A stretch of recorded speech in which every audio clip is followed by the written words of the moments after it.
Ding!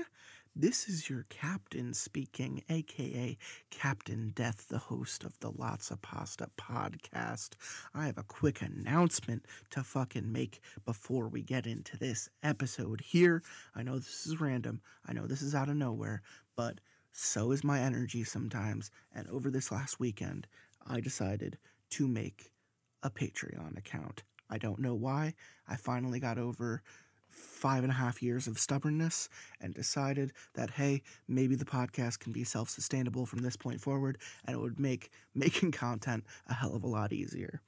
I also made a coffee account for people who don't feel like signing up for a monthly subscription where you hand money to us repeatedly, and maybe you just want to throw money at us one time, whatever. I don't care. I'll accept anything at this point. Consider me a prostitute for your ear holes. There are 5 tiers of subscription services that you can sign up for on our Patreon, and they all have fun pasta-related names with fun little things that you get for each tier. The first tier, starting at $3, is just a basic support tier where you make sure that our content continues coming out, and it continues coming out the way it always has, which is ad and sponsor free. And then the tiers do kind of increase with vocal shout-outs, actual credits on the YouTube videos, as well as being able to decide some of the stories that we get to read if you're on Patreon, and maybe even being vetted to come on an episode and talk with me or talk with us, depending on who you want to talk to, or maybe even read a story with us. And, you know, there are some things to read through over there if you want to check out Patreon and possibly become a subscriber for the Lotsa podcast. And for this week's Thank You or Spank You, I have 3 very special people to fucking thank. And I'm going to go in order of subscribers because I think that's fair. Kitty, aka Taurus Filth, a member of our fucking crew, was the first person to subscribe to us. And that's fucking loyalty, people. She's drunk the Kool-Aid, which was actually Flavor Aid, by the way. And she's come back to life as a zombie, and she's still on the fucking boat, you know? Secondly, I have Evan Gravino, who is a little bit crazier than you might at first suspect. I think you'd be surprised. But I've known him for a very fucking long time, and he's always supported my endeavors and always supported me, and we've always had a fun time getting fucked up together. So thank you for that. And lastly, a big fucking thank you to our newest subscriber, Trevor the Werefishy, who I think, like, probably holds the record for the fastest anyone has ever listened to the entirety of this show, because he caught me on Reddit, I want to say like last year, and said, love the show, been listening, it's great, I listen at work when I'm taking a shit. And I was like, yo, that's cool, and I wouldn't have it any other way. And he just signed up for the Patreon at our highest fucking level and said, oh, by the way, I caught up.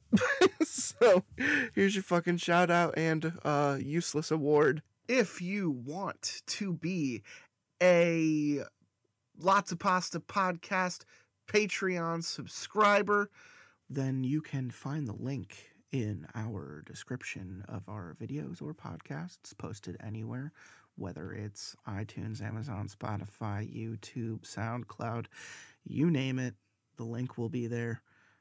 Or search us at Lots of Pasta on Coffee or Patreon. Thank you for listening, and now, on to the episode. It's alive. It's alive. It's alive. It's alive. It's alive. I see dead people. Oh, shit. Oh, shit. Here's Johnny. Stop. We have such sights to show you. Bring the motherfucking ruckus! Fuck you too! My dog has climbed up onto my lap and is making me hold him like a tiny baby. Aw, that's so much better than an actual child. I love it. Who wants kids when you could have a little fur baby? Right? You're breathing. You're breathing Exactly. directly into the microphone, aren't you, bud? I thought you were talking to me, and I was like, all right, bitch, like, hold on. I would call you out in a less shitty manner than that. I loved it. It was, like, passive-aggressive, but, like, to your dog. Well, he climbed over to my like arm that reaches out from my desk, and he just put his face right against the pop filter, and I was like, no, we're not doing that. It's my favorite thing that my partner does is, like, try to reason with our cats. Like, he tries really, As if really they hard. would stand for such a thing. Right. Like, I mean, frankly, even if they could understand us, I don't think they'd be interested in reason. But No. he tries every time, and it's just so funny because he really talks to them. Like, he talks to them very gently. He's like, no, like, you have to understand that this is, like, not, it's just not working, buddy. And it's like... This is where we enter negotiations. And you need to see that you are... No, you need to... Stop. No, we're negotiating. You have to sit and you have to listen when we negotiate. You can't just I think that's the funniest thing about that new game that just came out, Stray, is because... yes, I haven't played it yet. I haven't either, but I know, like, loose plot-wise, like, they set up the cat to be this kind of, like, Gordon Freeman, like, everyman kind of out-of-nowhere hero of the apocalypse type of thing. And I can't help but think, like, we picked the wrong species for this shit. Like, it should have been a dog, because a cat is just gonna not do any of that. Right. It's like literally what you just said. Like, we can't explain logic to it. Even if it's in its best interest, it would probably disagree with you just out of its nature. You know, a cat has this kind of stubborn, self-opposed, like, liberty of itself. So it's like, Right. it's gonna disagree with you just to be incorrigible. That's what I love, though, about them. I mean, yeah, that's what we all love about cats, but it's the reason a cat can't be a fucking hero of a video game, though. I can see that. You know, I have to say, though, that my, like, I always think of, like, all, because I have raised so many cats. Yeah. For somebody who's never volunteered in an animal shelter, I have handled more kittens, I would say, than your average whore. And I just, like, they're just so different, I think, when they're, like, handled from birth, basically. Like, the way their personalities develop. Not always, because, you know, some of them are always going to be like, I'm an independent cat and I don't need no man or woman or person or anyone else. And fuck you, that's why. But I find that a lot of the times when they are exposed to people from, like, a really young age, they just are so much more social and so much more, like, what's the word I'm looking for? Like, not positive isn't the right word. That's not it. Like, I guess more like, like, if they had an alignment, I think it would push the alignment more towards good than neutral. I would put cats in a neutral class. Right, so that it kind of swings them more towards, like, good. And, like, don't get me wrong, they are absolutely still capable of malice, but it's almost like they recenter their inherent selfishness to, like, include you, if that makes sense. Oh, yeah. You fall under that umbrella of sort of protection. Right, they're like... familial cooperation. Right, exactly. They're like, okay, we're in a pack together, so we're going to take care of each other. I'll help groom you. I will help you hunt because you're a fucking idiot. Yeah, and you can't do it for yourself. You're clearly feeble. Right, you're clearly feeble, and that's hairless okay. and stupid. But I'm none of those things, and I will help you because I am so good. But at the same time, they're also like, I also require you to pay attention to me 28/9. I need you to be attached to me. I would like to be a part of you. If we could fuse, I would do that right now. because they see you as like a requirement almost, if that makes sense. It's like their relationship with you becomes like a need. Oh yeah. Instead of like a convenience. Oh yeah. And it's like, it's great. It makes you feel loved. And then you don't have to have any kids. It's a win-win. For me, the crushing dependency that a dog can exhibit. Oh yeah. Holy fuck, yeah.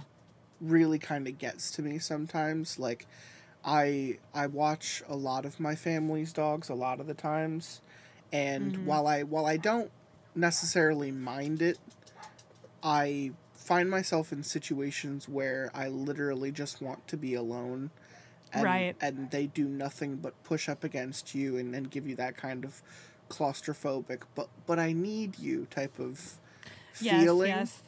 And, like, I love them, so I can't take it out on them, but, like, there are times where I just put them outside just to get some fucking space, you know? And I think my cat, R.I.P., always understood that, because he would come into my room, he would knock, and he would enter like a gentleman. Right. And he would give me an upwards of, like, 2 hours. Right. And then right when that 2 hours was done, he'd jump off of whatever he was sitting on and go to the door and be like, my time is up. I must be away. And I always appreciated that kind of fanciful, well, he's going to go do his own thing now, independence that a cat can exhibit. And I think the relevancy of the topic is even if I think do you own 3 cats or 4 cats? I have 3. I feel like 3 is like the maximum. That's actually what my girlfriend says. She has 3 as well. 3. She's right. 3 is good, and my stepmom has 3 as well, and she also thinks 3 is good. So, you know, if all 3 of your cats were hairless and burned you every time you touched them, would you or would you not still love them the same amount? You know what? I would. And maybe I'm a fucking idiot, but especially with, like, my cats, like, we adopted Gatsby when he was 5 months old. And then the other 2, I was literally there, like, the day they were born. So I'm like, you know, I'm so attached. Like, we're all so enmeshed now. It's like, me and my cats are too codependent. So if I woke up and they were all hairless now and, like, you know, equally as fat as they are, and they burned my hands, I would just be like, well, time to get some oven mitts. Yeah, exactly. I feel that. I feel that on so many levels. And I think the interesting thing about the cats in this narrative is that they aren't ever really kind of, like, purveyed as malicious. You know, right, like cats, exactly. Cats can be very malicious. Cats can be very threatening. I've been around a lot of territorial cats in my day. But cats also, for the most part, I would say there's, like, a couple outliers, but, like, for the most part, mind their own business. Right. And the cats in this narrative are very much like, we appreciate you, we want to be around you, we understand that we hurt you, but if you're okay with it, we'll hang. Right. That would be... it's just funny because I have the outliers who, like, do not mind their own business. Oh, okay. See, the outliers in my head are, like, the unfortunately aggressive. Yeah, you're right. I guess for these cats specifically also in the story, they definitely... I mean, I don't think we've encountered an aggressive one. No, we haven't. Not that I know they've of. been portrayed as very lackadaisical, and then we had the main character Cat even had 3 babies at one point. Yes, she did, which was Derek. Like that was Yeah. his fault. Yeah. Apparently, He somehow. munched on Mr. Mouse, didn't he? Did he? I think it Yeah, was I think he Mr. did. Mouse that he munched on. He did, didn't he? Although he also, no, I'm sorry, I'm mixing him up with the other dude, his brother who murdered Jamie. Again. The boyfriend, right? Yes, the boyfriend, because I was like, mouse dude, boyfriend. Oh no, that Rat was boy. wrong guy. He's the one Rat- who ate them. Oh, rat boy, sad face. That made me so fucking sad. It just hurt my feelings so much. It was Albert and Derek. Yes, And Albert. Albert- Albert is the best. Albert is the one who was like, "Oh, I have the power to make your rat boyfriend go away, but before that, I'm gonna kill him and revert him back to a human, just to make it hurt." Just to make sure you know that he was in there and you did subject him to this. You gotta love that kind of purposeful fuck you of a bad guy sometimes. Right? It's like, fuck, I think that now that Jamie's dead again, I think that I've like kind of forgiven Kat a little more. Because like she clearly did instantly regret it and just like didn't have the stones to correct her mistake. Yeah. Which is like, I get it. I don't know if I could have done. I don't think I can kill anything, honestly. I accidentally killed a mouse in here a couple of months ago, and I still feel shitty about it. And that was just like a regular mouse. I didn't even do it on purpose. I can't kill a mouse. I felt so bad. It wasn't on purpose. I was just trying to get it out. I didn't even know it was dead until later. And then I found it was dead and realized I killed it. And I like cried for 2.5 hours. Oh my And God. my partner had to like, he was like, please relax. It's fine. I was like, it's not fine though. It didn't mean to. The cats were, of course, like fucking finally, but you know. Both my dogs are bugging, so I'm gonna see what's going on real quick. Ghosts. Let everything. Yeah, totally ghosts.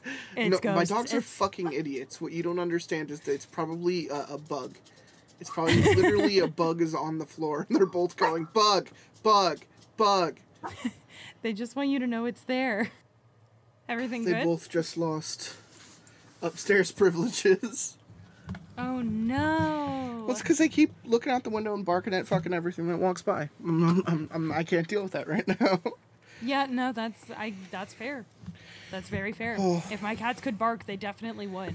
Oh they my really god, try. it's the most annoying thing about these dogs is one little tick, you know, the one shift of a floorboard upstairs at 3:00 in the morning will send them into a full-on tizzy where they just scream. They do nothing but scream for a full 3 minutes. You know, I get like that too, actually, when I see something that I'm not sure about. Oh, I wish I could say the same thing, but I can't. So Good for you. No, my fear, Some of us are scared of everything. my middle of the night fear is pin drop silence as I stare at the doorway and hope nothing passes through.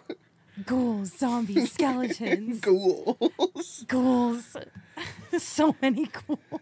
So, do we want to do a recap? Is it worth or at least recapping the last episode, or at least where we're at right now? Okay, so for last episode, some shit happened. I remember Albert. We already talked about Albert murdering her rat boy. So that happened. It was very sad. Very important. She figures out Derek is somewhere downstairs, and she's like, "All right, I'm gonna go get him." Derek Comes has up been with this sending fucking- vines and cats upstairs to get Yes, Cat's apparently. attention. Apparently. So she's like, I have a plan. So she takes the foot of the cat that Jamie ate, which I'm still not actually cool with now that I've said that out loud again. Still not okay with that. Waste not, want not. Cannibal Yeah, Siren. I mean, I mean, if she's got it, you might as well use it. What else is she gonna do with it? Keep it? No. Do you? She was gonna bury it, if I remember correctly. Well, she buried the other remains, I think. Oh, okay. In like the little patch, but then she kept the foot because I guess it was like the most intact thing. I guess I wouldn't really want to keep a pile of guts. Yeah, good point. Yeah, gross. So, she kept that. She set her trap and the rats came out of the elevator and she ran into the elevator and it all went to hell and the rats were going to eat the shit out of her. And then little Ellie. Sweet little Ellie, our favorite demonic child. Sorry, Ellie's brother, Eddie. Fuck me. I cannot remember Eddie's name for the life of me. I don't know what it is, but I have like some kind of psychic block. All you gotta remember is that they got that Luke and Leia syndrome going on where they have like the same name, but not really. Amazing. So Eddie is just fast asleep at home probably, or maybe not, just fucking around with his fire truck. And yeah, that's when Ellie said he was fucking around with the truck. And Ellie is just like, so, I just figured I'd fuck around the hallways because, whatever. It's what I do at this time of night. When my mom falls asleep, it's I got a habit of coming out here when I'm not supposed to. Because, why not? Why not have an ex machina that's like a fucking 8-year-old girl with demon eyes and claws and shit? With bottomless black pit eyes and I'm okay with it. apparently I support long, it. Sharp claws. So, honestly, though, I'm like, is it clearly a plot device so that Kat can maybe survive this? Yes. I think so, yeah. I think so, without yes. a doubt. Because I'm not gonna lie. Now, before if something Ellie happens showed up, to Ellie, then we're gonna know that it was a plot device for further reasons. But my biggest assumption right now is that we're going into a new area and we didn't want to have our protagonists by themselves because even when you think of like Coraline, it's like even in the book, like she's primarily talking to the cat the entire time. Like, yeah, that's true. It's actually it's not well represented in the movie too much, but because she has that made up character Walby or whatever his name is, but but the point in the book is that isolation for a kid is terrifying. So so even when we have this adult going to this other world, within the basement, it's like we need to have her go with someone, or else the kind of isolation and loneliness that she's going to experience isn't going to be as threatening, possibly. Right, yeah. And it's just going to be all the more daunting because of it. So now that we have some actual stakes involved, both with Derek being trapped and Ellie kind of being the last minute passenger in the side seat, we don't quite know where we're going. We know that Albert is now considered the big bad ever since we got rid of that old bitch in the part 1 series. And then we had our blind Biddy kind of leave us with that message that she needs to believe she could save her friend. And of course. The friend was, of course, revealed to be Derek in this situation, that, something can be done about the situation of where she lives that can make things better for everyone. But I think the blind Biddy realized that she was the catalyst for that change. And Albert also kind of... Yeah, that's why he kind walked her right into the elevator. He mocked her death. He never quite came out and said I made her do that, but he's I was certainly there. It's I told her something, I think he said. Yeah, he apparently it made her want to command. He can manipulate. Yeah, he can command the residents apparently, which actually has just made me nervous because I mean, I don't doubt that he can command Kat, but if he can also command Ellie, that's no good. Isn't that kind of the question at this point? Right.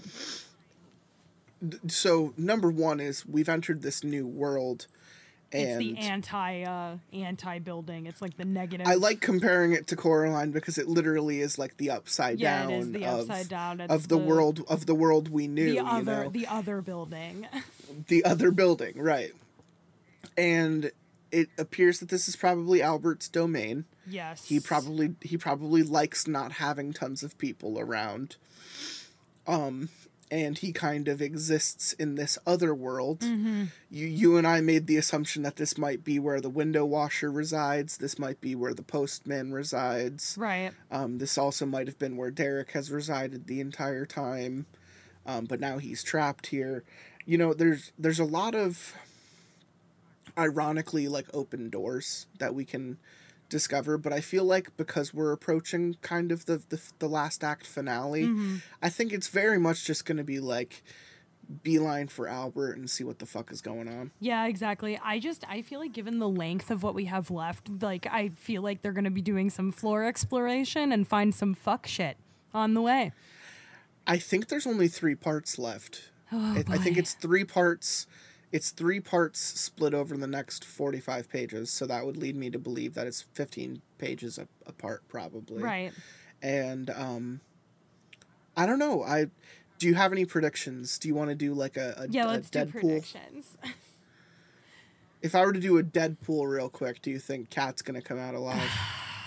I feel like she is going to come out alive purely because of like how her will to live is like fucking strong. It's pretty good. Like considering what she got through. that protagonist. Yeah. She got that protagonist action of command. I think we talked about how she kind of has like final girl vibes. Like she absolutely has final girl vibes. So she definitely does. I think that there's the potential that she could like, you know, final girl her way out of this. I do think there is a non-zero chance that she and or Ellie will die.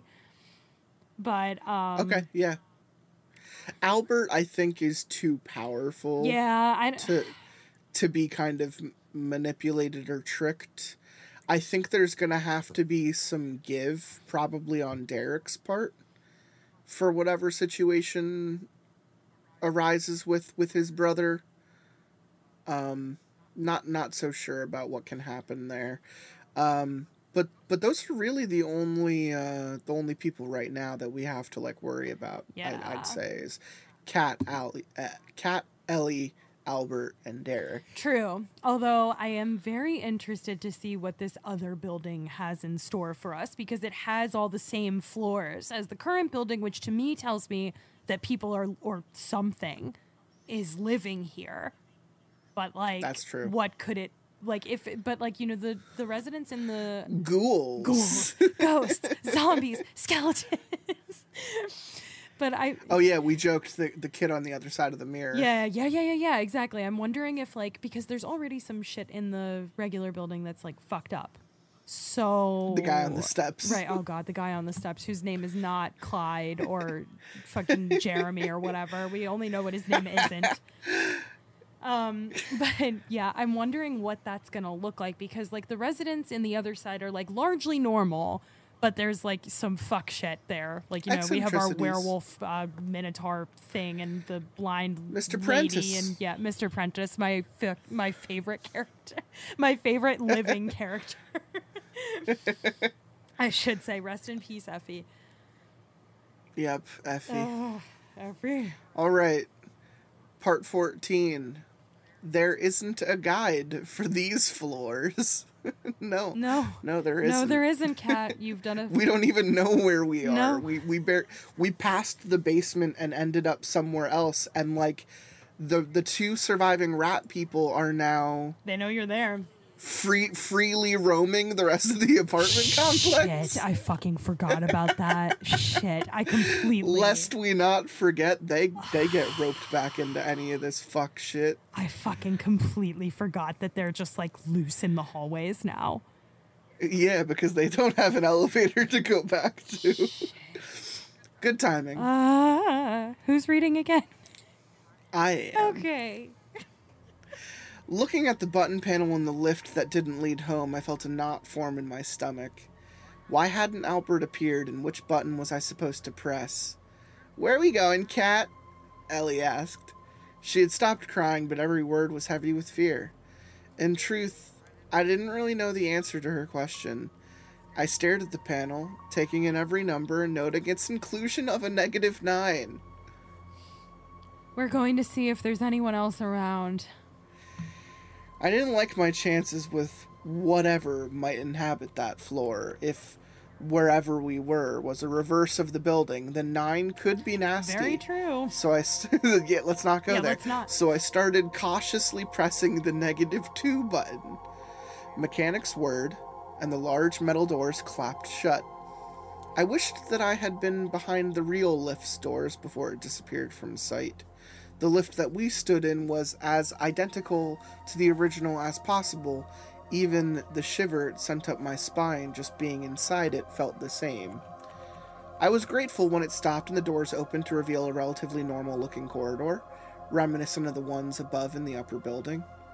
I would have believed that I'd imagined the lift falling and was arriving home if it weren't for the large black number 2 painted next to the metal doors, the lack of any windows, and an obnoxious artificial light that I was sure would give me a migraine if I stood there for too long. Oh, so we're in the back rooms. Yes, we literally are. We literally are. I don't know what I hoped would be behind the red wooden door that led to a vast stretch of flats. I didn't suppose that finding Derek in something that the fake lift had indicated was as large as the building would be that simple, but perhaps it would provide some answers.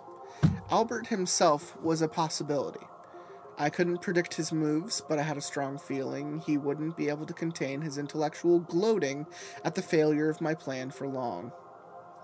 I don't like it here. The small voice broke my stream of thoughts. Me neither, Ellie. Hopefully someone will be home and know how we can get back upstairs. I feebly attempted to smile at my tiny companion, but she was a child, not an idiot. She saw straight through me. I don't think we should go through that door. Ellie gestured to the red wooden door separating us from the windowless flats. She planted her feet firmly to the spot and refused to move any further. Honestly, good girl. Do you have any better ideas? I asked, genuinely hopeful. I just have a really bad feeling. Oh, that's not good coming from a demon. Yeah, stick with your gut. Her words didn't fill me with a sense of comfort or optimism, but I saw little choice. I reached for the handle and pulled the door. It creaked loudly as it opened, releasing a strong, musky smell like something that had been shut away for a long time.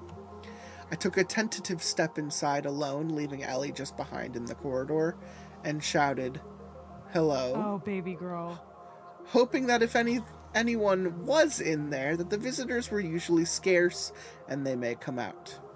Unlike my previous plans, this worked flawlessly, and within minutes, each of the doors were slowly opening. Ooh. I counted around 10 doors in total as human arms and fingers started to emerge from behind them.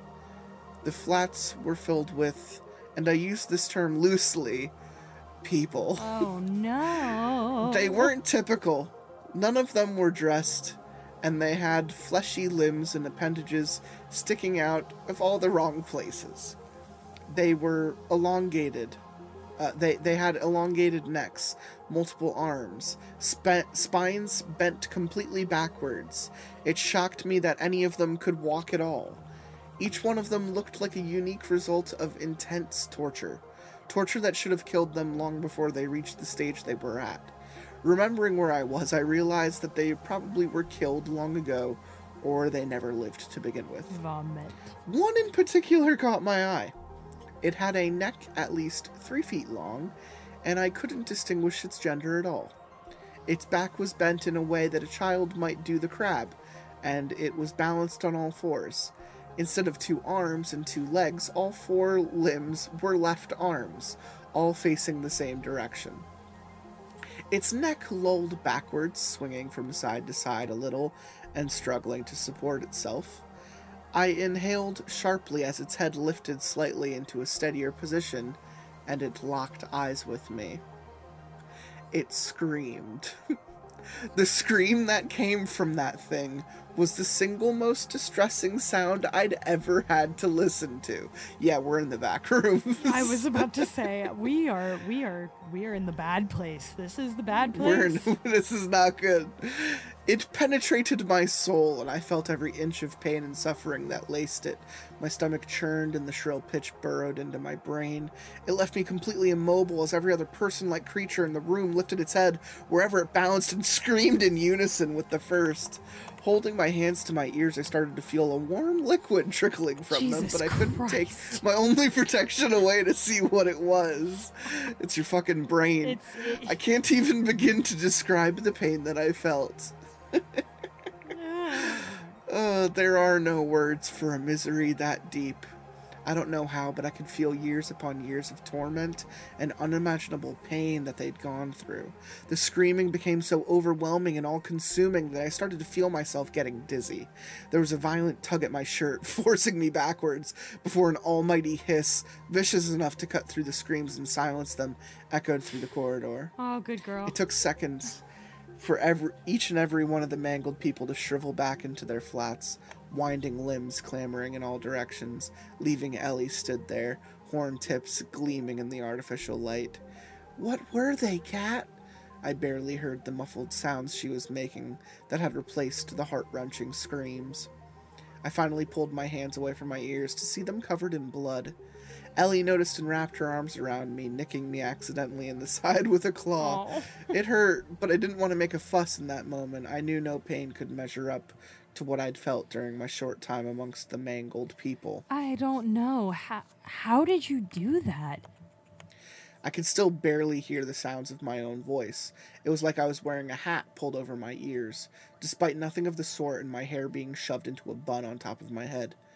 I didn't do anything. I thought they were going to eat us both, she replied, hyped on the adrenaline. But they all ran away. I guess I'm just extra scary, she answered, a pride in her voice that only a child could produce. I looked down at her and ruffled the blonde hair between her horns. She was frightening looking, sure, but she had nothing on those things, or even the creatures in the lift. Good point. I couldn't understand why such ferocious monsters were so scared of a little girl. Why would they run instantly? It made me uneasy. But I loved the twins, no matter how unusual they were. Oh, fuck, something just came to me. What? What? We don't know who the twins' dad is. We do not know. We don't. What if it's Albert? Oh, good God, I hope not. I just fucked myself with that one. You know, it's a pretty compelling theory. It's a pretty compelling theory. I just wished that I could be more of a protector for her than it being the other way around. We stumbled into the corridor, and I was again confronted by the metal doors of the fake lift, and to the other side of them there was an entrance, presumably to a stairwell, if the undertower were trapped and continued to be a mirror of home. After spending what felt like hours in a lift, the idea of stairs comforted me, and I ushered Ellie toward the entrance. There were no stairs going upwards back to floor -1, they only went downward. Oh. The odd artificial light not quite covering the bottom of the set of where we were at the top of. My ears rung with the sound of the mangled people's screams. Do you think they'll skip too? Ellie asked me, looking into the abyss with her own impossibly deep black voids. Let's find out. I answered, gripping her hand again as we started to walk towards the darkness. We reached floor -3 quickly in one average flight. I considered exploring the corridors of flats that existed on that floor too, but Ellie planted herself firmly to the ground again and insisted that we didn't. And I agree with her at this point. Yep, nope, I wasn't about to argue with her. Sounds still hadn't returned to normal, and I'd learned from my mistake. I couldn't bear to face anything like the previous floor again. We climbed down another flight of stairs. The ones we just ascended were still there, leading back up, when we reached the bottom, giving me some comfort that as long as we could still reach the lift on floor -2, we should at least be able to get back to the cold, dim, but empty basement. This time the stairs did skip, giving some sort of semblance of home. The big black -5 sign was jarring, but missing a floor had allowed me to tell myself that the stairs were just an extension of the proper ones. More jarring was the woman. She looked right at us, at my demon sidekick, then had terrified everything else, and she didn't run. In fact, she didn't move at all. Is this the inverse of the dude? The inverse instead of dude is girl. Dudette. In fact, she didn't move at all. It's as if she were looking straight through us. Ellie didn't panic either. She didn't tell me to get away or hiss at the woman. She just stared back. Her hair was a mousy brown and her features beautiful yet average. There was nothing particularly distinct about her except for how much she reminded me of someone else. She was a perfect mirror of her counterpart. She had the same vacant yet sad expression that the man on floor 5 always had. I knew it. I wondered for a moment what her name might be. She misses him, Ellie said, and I looked down at her in confusion. How do you know that? Not bothering to question who she meant. I don't know. I just do. Oh, that makes me so sad. She shrugged nonchalantly. Are they in love? They're star-crossed lovers from different dimensions. From different dimensions, cursed to be mirror counterparts of one another, sitting in the same spot, Sitting in the same spot, waiting for the other to come back. Pretending they're together, even though they can never be. Oh. My fucking heart. They just Russian dolled us. I sat on the step next to the standing woman and despaired. The whole place was like a sick joke. I do like that show, by the way. Me too. That's me. There was no sign. You know what? If you were Ginger, I'd agree with you. That woman looks... That's what I look like. I just need a thick accent and I'm good to go. You need a 10-year smoking voice. I need a thick accent and I need to up my fucking cigarette consumption. to 11D. 11D7. There was no sign of Albert, Derek, or any way out of the labyrinth we were trapped in so far, and I couldn't comprehend just how much of an imbecile I've been. Oh. Between the thoughts of never getting out, how I'd endangered the entire block, how hungry the kittens would get, Jamie and those awful screams, my head felt ready to explode. The incessant ringing was only getting worse. The woman next to me didn't move a muscle, just stood staring into the open space in front of her. I looked at Ellie knowing that she was special, and didn't doubt what she had told me. I could feel for myself that the woman missed the man. I understood how she felt. To lose the love to the building. To lose her love to the building. My heart truly bled for her. Oh, sorry. We need to keep going. There has to be someone here that can talk to us. We need to get you back home to your mom and your brother. Attempting to stay focused. I smiled another forced, optimistic smile at Ellie and gestured for her to follow me further down the spiraling, artificially lit stairs. I wasn't sure what I hoped for or even where I was aiming. Perhaps floor -9 was my best bet at any sort of answer. I didn't get a chance to test that theory. Once we reached the bottom of the flight, we were once again faced with the big black -5. The woman was stood in the same position, facing forward. Come on. I grabbed Ellie and tried to repeat the action the stairs had always skipped. It wasn't anything unusual. It wasn't until it was. Oh. By the 6th time we'd attempted the stairs, Ellie was looking tired and scared. Despite her voids for eyes, the rest of her face displayed fear like any normal child. Cat? It's okay. We just need to keep trying. I tried to convince myself as much as her. No, she doesn't want to be alone. That's why we can't leave. She let go of my hand and extended a long, clawed finger in the direction of the woman. She hadn't moved from her spot, and there wasn't a noticeable change in facial expression or demeanor. However, something about her felt entirely off. Oh, this is scary. Holy shit, sorry. That is the fire alarm in my building. Okay. Hold on. You can stop recording and go deal with that. Hold on just one second. I'm so sorry. Here, let me stop. No, you're good. Okay, I'm got it started again. Yep, sorry about that. Cool. We're back in it. So I'll... it's totally fine. Cat? It's okay. We just need to keep trying. I tried to convince myself as much as her. No. She doesn't want to be alone. That's why we can't leave. Still She let go of creepy. my hand and extended a long clawed finger in the direction of the woman. She hadn't moved from her spot, and there wasn't a noticeable change in her facial expression or demeanor. However, something about her felt entirely off.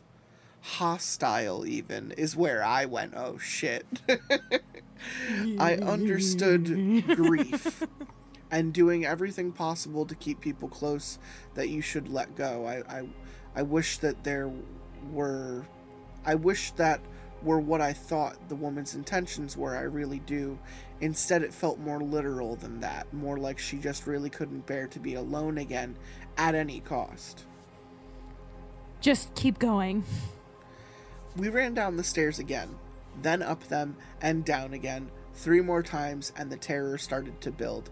Each time we arrived in front of the -5, the woman seemed more sinister, more malignant. Yeah. She wasn't looking through us anymore. She was looking straight at us. Madam. I fucking hate...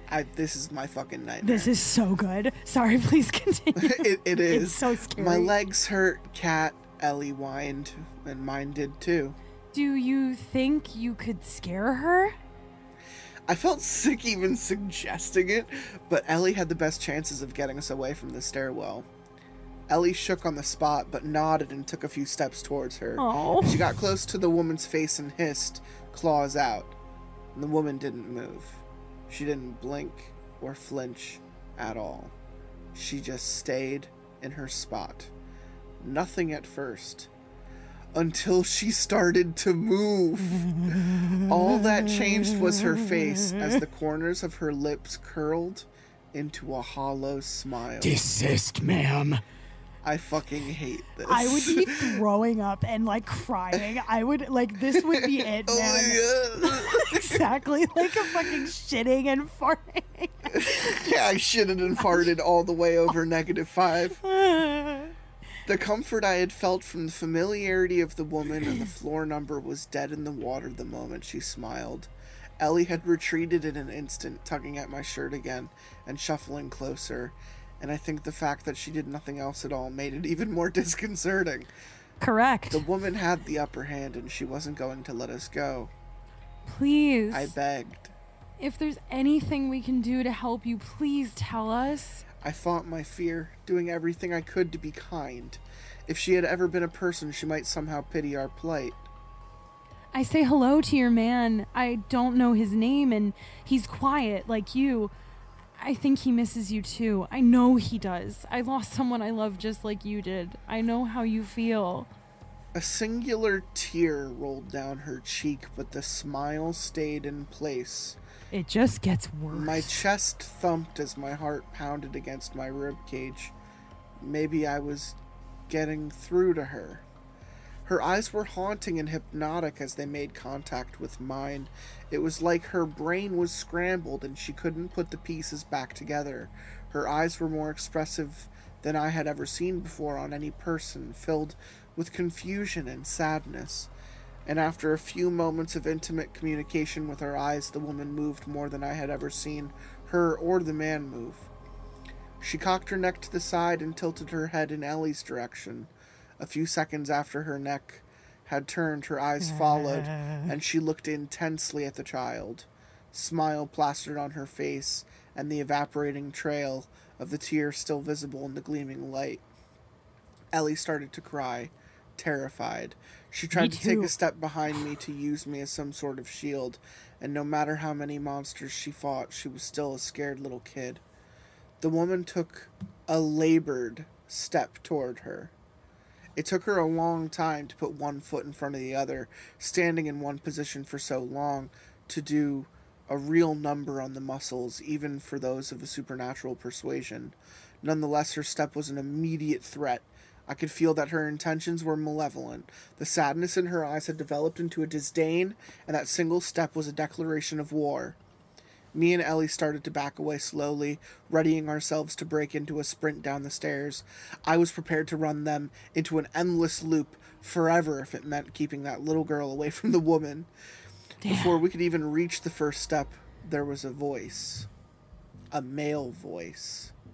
That's enough now, Angela. I didn't think you were one to make children cry. Oof. I turned to the man now standing next to the woman, who had returned to her spot by the stairs, visibly calmed. He had one hand on her upper arm, but he didn't need it there. She wouldn't dare disobey him. His kindly eyes and smile that held real warmth were arranged beneath a familiar flat cap. Oh, it's our okay. boy. I want to go back. Yeah. Okay, let's go. I'm gonna go back and read that again. Okay, let's go back. I forget how did I read Derek's voice? Kind of like Michael Caine. Yeah, exactly, like Michael Caine. Master Wayne. That's enough now, Angela. Exactly. I didn't think you were the one to make children cry. I turned to the man now standing next to the woman who had returned to her spot by the stairs, visibly calmed. He had one hand on her upper arm, but he didn't need it there. She wouldn't dare disobey him. His kindly eyes and smile that held real warmth were arranged beneath a familiar cap. I wish I could say it were nice to see you, Cat, but given the circumstances, I'd better not. He continued, speaking directly to me this time. Who's he? Ellie interrupted, tugging the same spot on my shirt where the material had begun to stretch. I smiled at her for the first real time since our nightmare began. Ellie, this is Derek. Fuck yes. Yes, I it's our boy. I was really not liking the whole kind of like blink aspect to the woman on the stairs. And I didn't know how they were going to get out of that. And Derek always seems to be like a living ex machina. So, like, I'm okay with it. Literally. Well, I thought it was Albert for a split second. And I was like, this is worse. Actually, so did I. I was like, y'all should have taken your chances with fucking Angela or whatever, honestly. But I like my old roommate always talks about like her hatred of what she calls the slow moving inevitable. Oh, yeah. Monster, you know, the guy who's not super concerned with when he gets to you because he knows he will get to you. The Michael Myers, and there's nothing you can do Jason, about the it. Freddy, yep. Exactly. Yep. The like, I'm not running and I don't have to. And I never will. And it's like that same energy. God, it was like one of those fucking witches from Left 4 Dead, but worse. So much worse. Yeah. Because at first I was like, oh, it's so sad that she's there. And then she was like, I'm going to make everyone else much sadder. I guess that's the upside down nature of it, though, is that the man on the top side is like pleasantly situated where he is and doesn't like harm anyone around him. Right, he's just like there. So like the opposite of that would be like a terrifying woman. Didn't they say though that he wasn't always there? Like he appeared there sometime when Kat moved into the building, like around that time. Because when she went to that first like tenants meeting, they were like, yo, this dude's showed up here and he's making everyone uncomfortable. We got to do something about it. It was kind of like treated as like, he's there, whatever. We're annoyed by it, but we'll figure it out. So I don't know if it's a detail that was missing from the first kind of part of the story that the author kind of like subjected in there and tried for us to not notice, or if he was there the entire time. Because honestly, I would personally like to believe he was there the entire time and we just didn't notice him. Right, and I mean, like, even if he wasn't, though, it's like, okay, so that's new, which means still that subject Angela's to the new. story, yeah. Right, so, like, why? I don't know. I like we'll it. have to find out.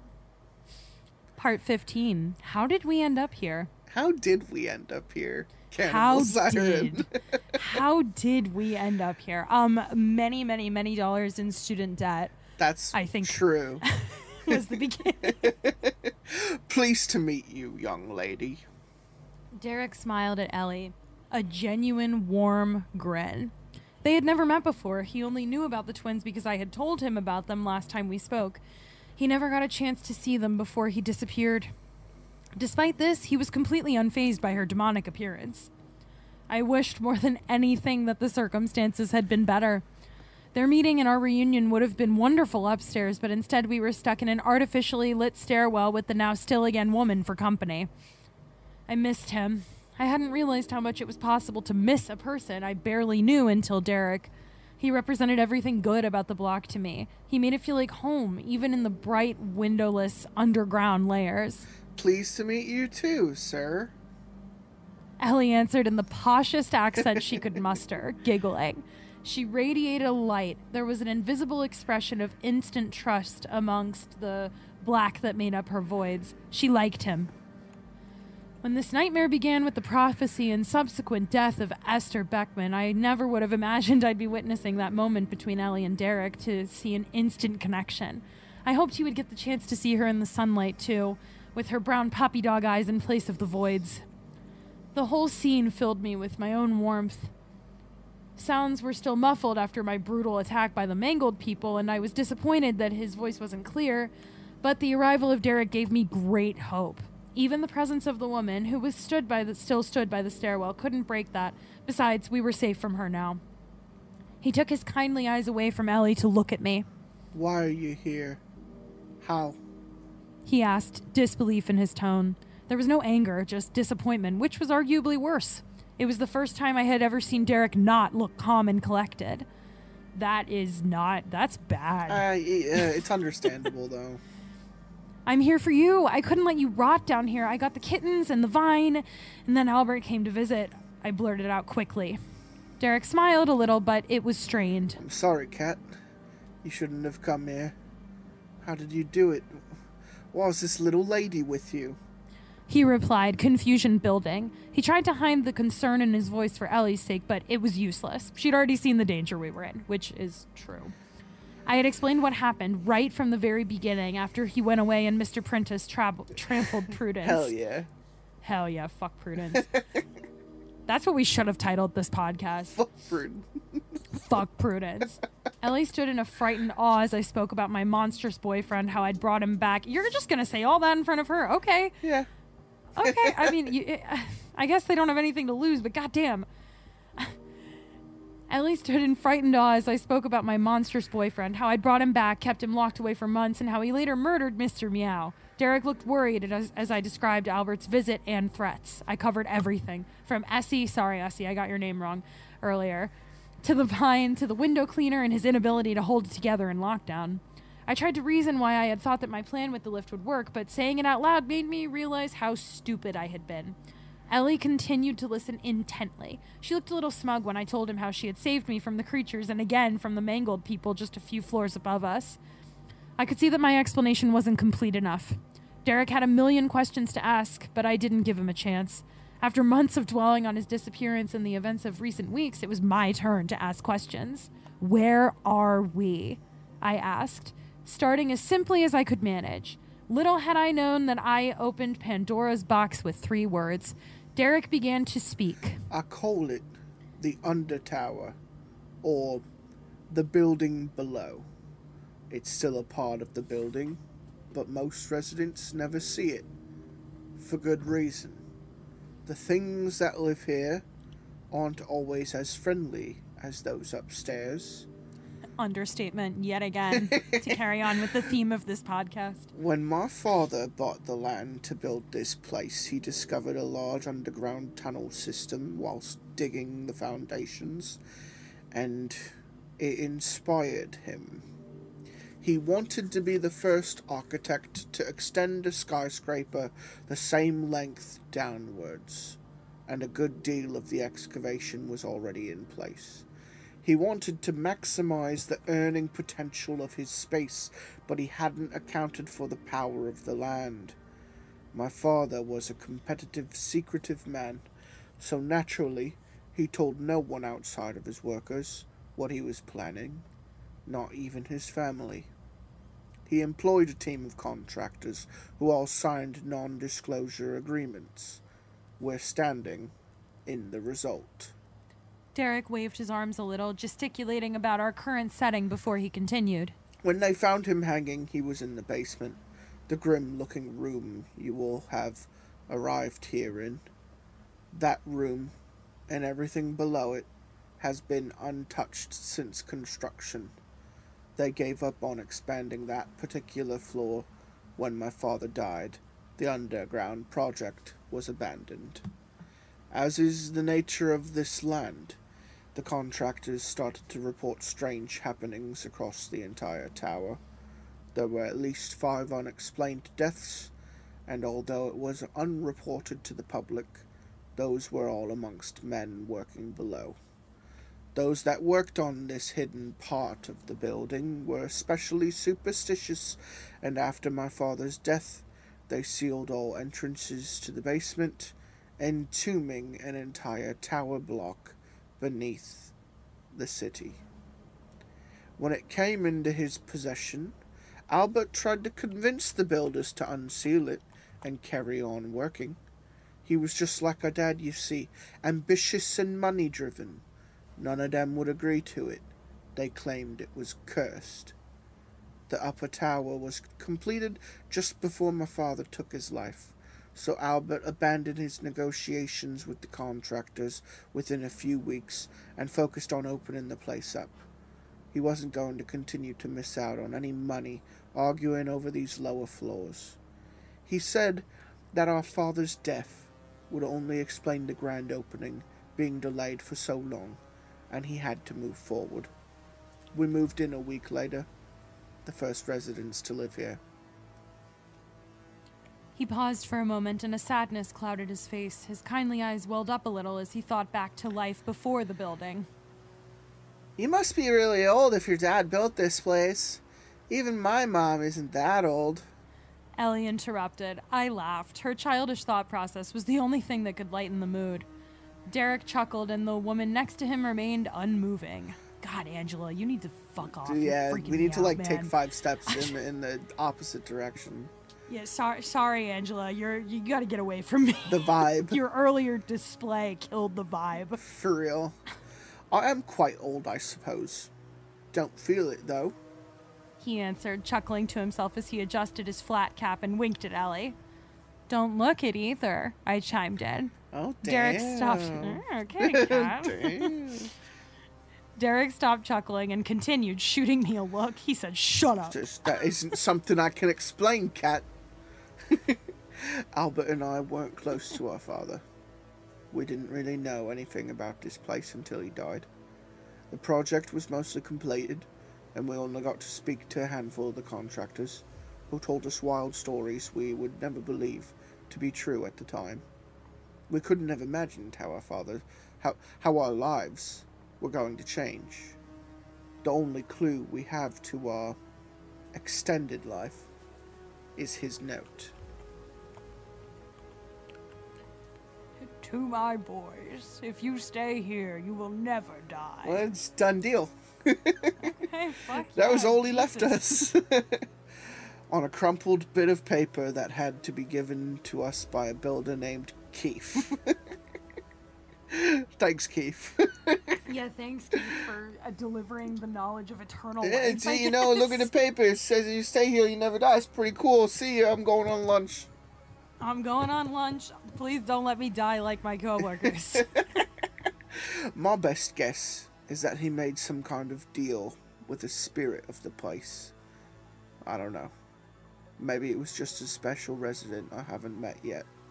Maybe the building itself. It took us years to realize we weren't aging normally, and by the time we noticed, there was no one left to ask.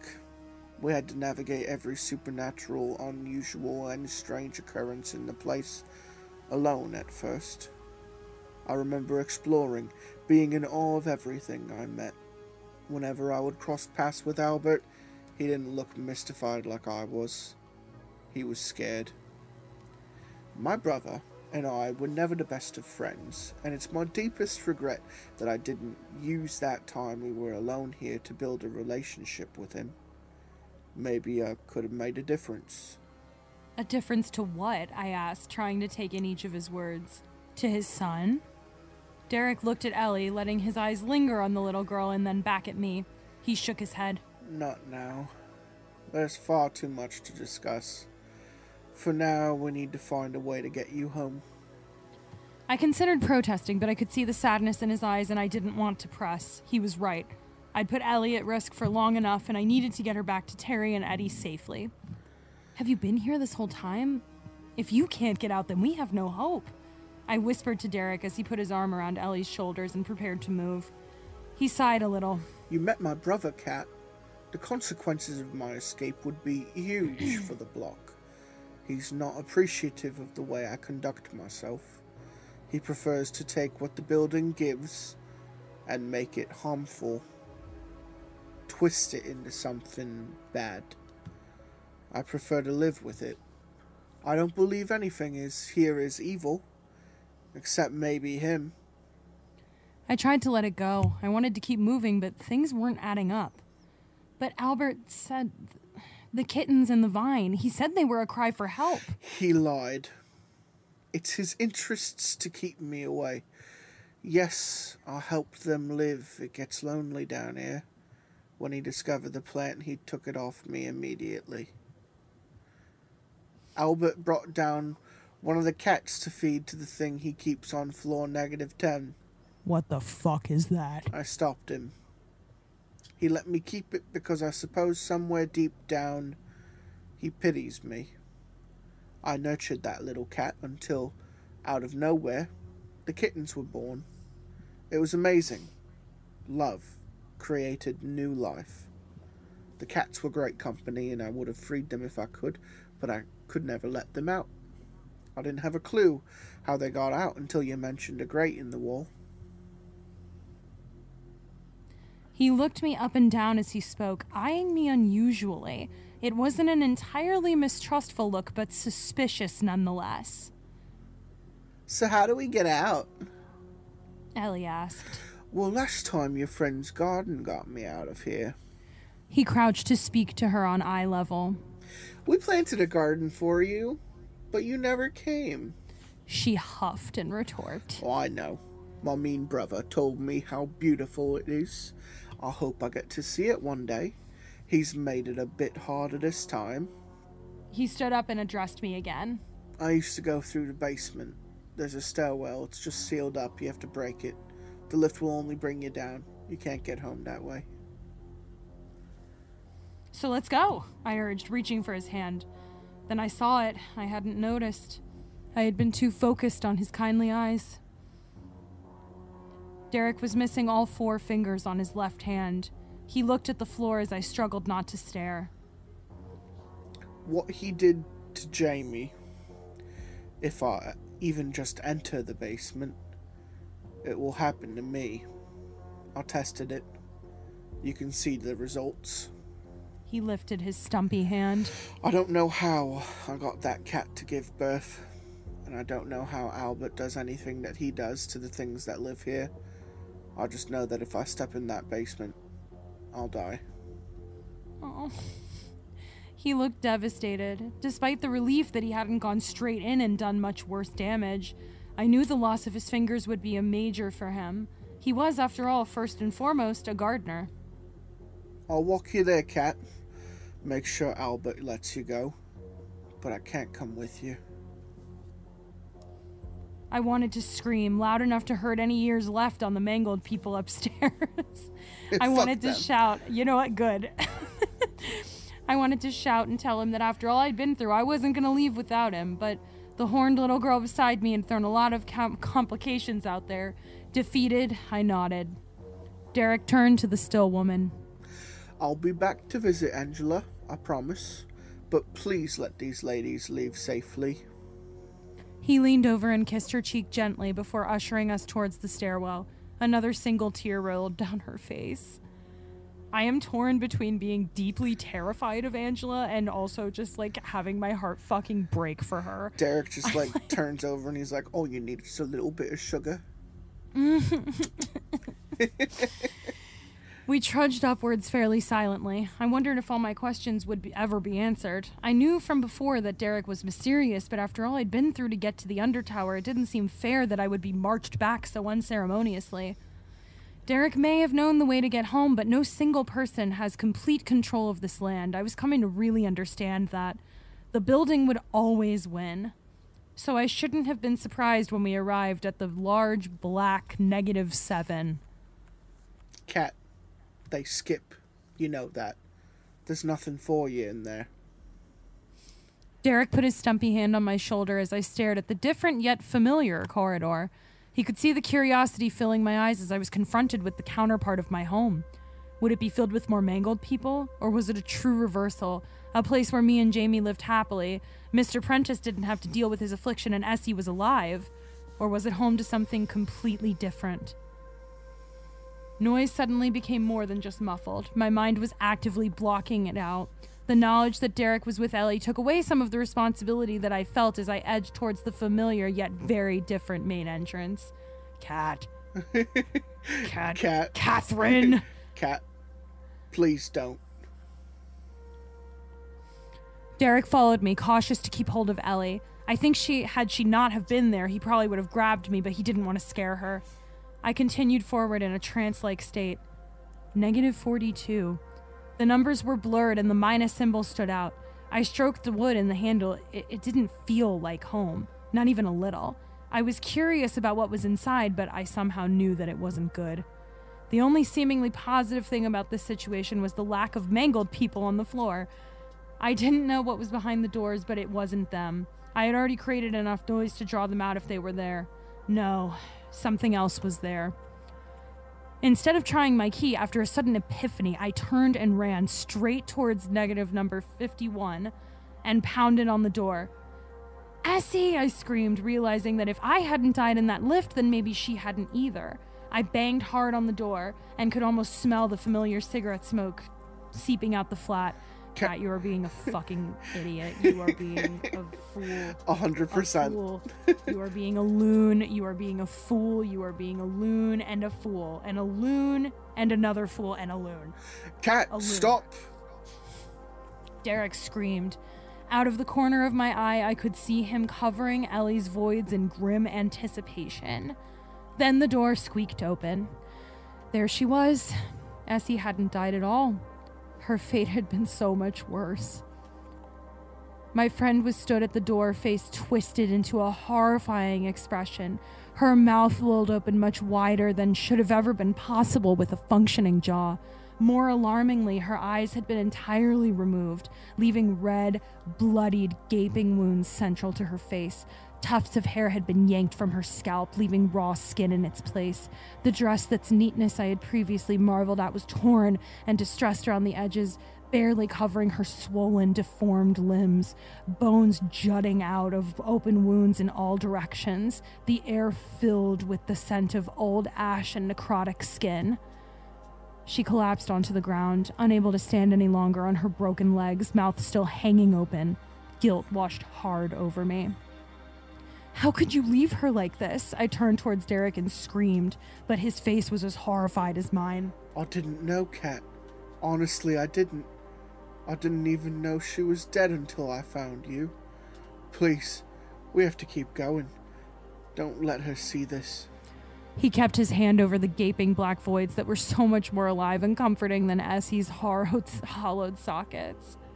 There was real shock in his eyes. I believed him, but I was angry. She wanted to help you, and this is what she got? I couldn't get past my rage. Essie had been left to suffer for so long already, and who knew how long Albert intended her to stay like this? She laid there, writhing, and I was both desperate to help her and furious. Derek didn't get a chance to protest. Instead, our argument was interrupted by a slow and mocking clap. I turned to see the door of flat -42 flung wide open, Albert in the doorway with a smug grin on his face. God damn it, Albert. Oh. And my dog just climbed back up onto my lap and sat on me like a little baby. I am nauseous after that description of Essie. That's really bad, but I don't know if it's I don't know if it's her or like a negative her or I don't know. Yeah, a it's manipulation. hard to tell. It's hard to tell, but at the same time with Derek's reaction, it makes me think it's her. Yeah, you're right. That's not good. It's not good, That's is it? not good. Because, you know, if that's what happened to Essie after she was left in the elevator, there was someone else who was left in the elevator. Oh no, there are many people that were left in the elevator. But there's one person in particular. Yeah. I don't want to know what's in flat 42. Yeah, but Albert was in there. Yeah, exactly. You know, Albert just was in there. hanging out. probably hanging out with whatever the fuck is left of Jamie. Oh, part 16, not all heroes wear capes. Some of them wear flat hats. Okay, perfect. You're so predictable, Cat. I knew you'd find yourself here on this particular floor. Apologies for my tardiness to this reunion. I've been cleaning up a rather large mess you left while traveling here. My skin crawled as Albert spoke. He filled me with the opposite of the warmth Derek did. The world became cold and hopeless. Is everyone okay up there? I asked, desperately hoping that my stunt with the lift hadn't hurt anyone. All but one, Albert replied, smiling wryly. Aren't you going to thank me? Yet another disaster cleaned up by yours truly. It could have been a lot worse. Oh, God. My heart who's the sank one? as I went through a Rolodex of residents in my mind. It was like I was being told off.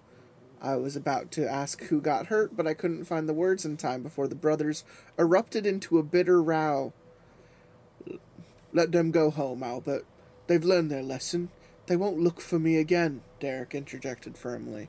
Are you some kind of idiot? Albert retorted, rolling his eyes. All the chaos this girl has caused, and you think I'm going to just let her head back up there to cause more? When she's bought such a beautiful gift? Oh, son of a bitch. He took a few steps towards Ellie, gazing in wonder, and Derek stepped in front of her.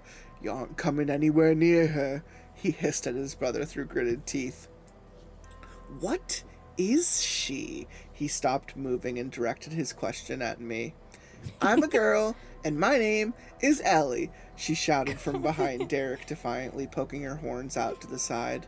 She was audibly annoyed at being referred to as a what? I'm sorry. It's great to meet you, Ellie. He edged a little closer again and got down to the void level just like Derek had not long ago. There was no instant connection this time, though, just a twisted fascination in his eyes. He spoke as if she wasn't even there. Exquisite. She's natural. Of course she is, Derek. Of course she is, Derek responded, stepping back as he continued to guard the little girl. Nothing you mess with works out very well, does it? That depends on your definition. Your successes all panned out pretty poorly, don't you think, little brother? He snapped back. What are you talking about? I blurted, confused. I had no idea what they meant by natural or what they were arguing over. In fact, I had personally always found Ellie's demonic appearance quite unnatural myself. Albert scoffed maniacally as Derek looked at the floor. The sibling dynamic was so visible, you could see Derek being put into a place of a little brother, trying to hide behind the peak of his flat cap. Regardless, he valiantly continued to shield Ellie, and finally Albert stood up and addressed me directly again. He hasn't told you anything, has he? About this place? About how it throws out its creations you could barely imagine?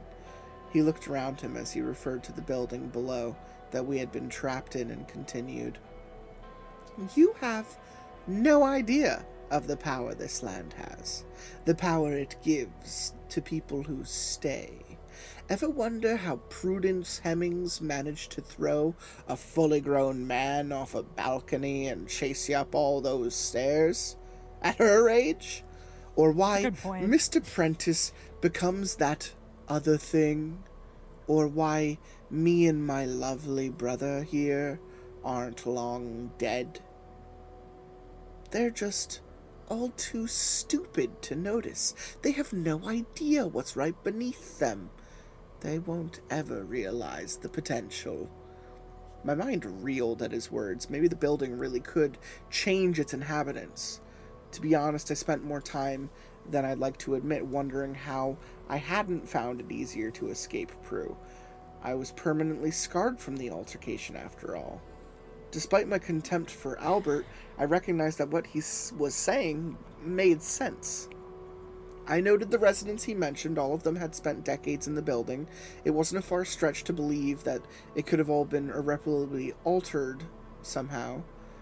There were others that I could think of, however, that had been there just as long and seemed as normal as you or me. All the questions hurt my mind. I heard a yelp and some pained moans and turned to flat 51, where Essie was frantically trying to wrench herself up off the floor. And every time she got close, another bone would crack and her jaw would edge slightly lower, and blood oozed from the wounds. Just I cry. My soul bleeds. Just let them go. This is pointless.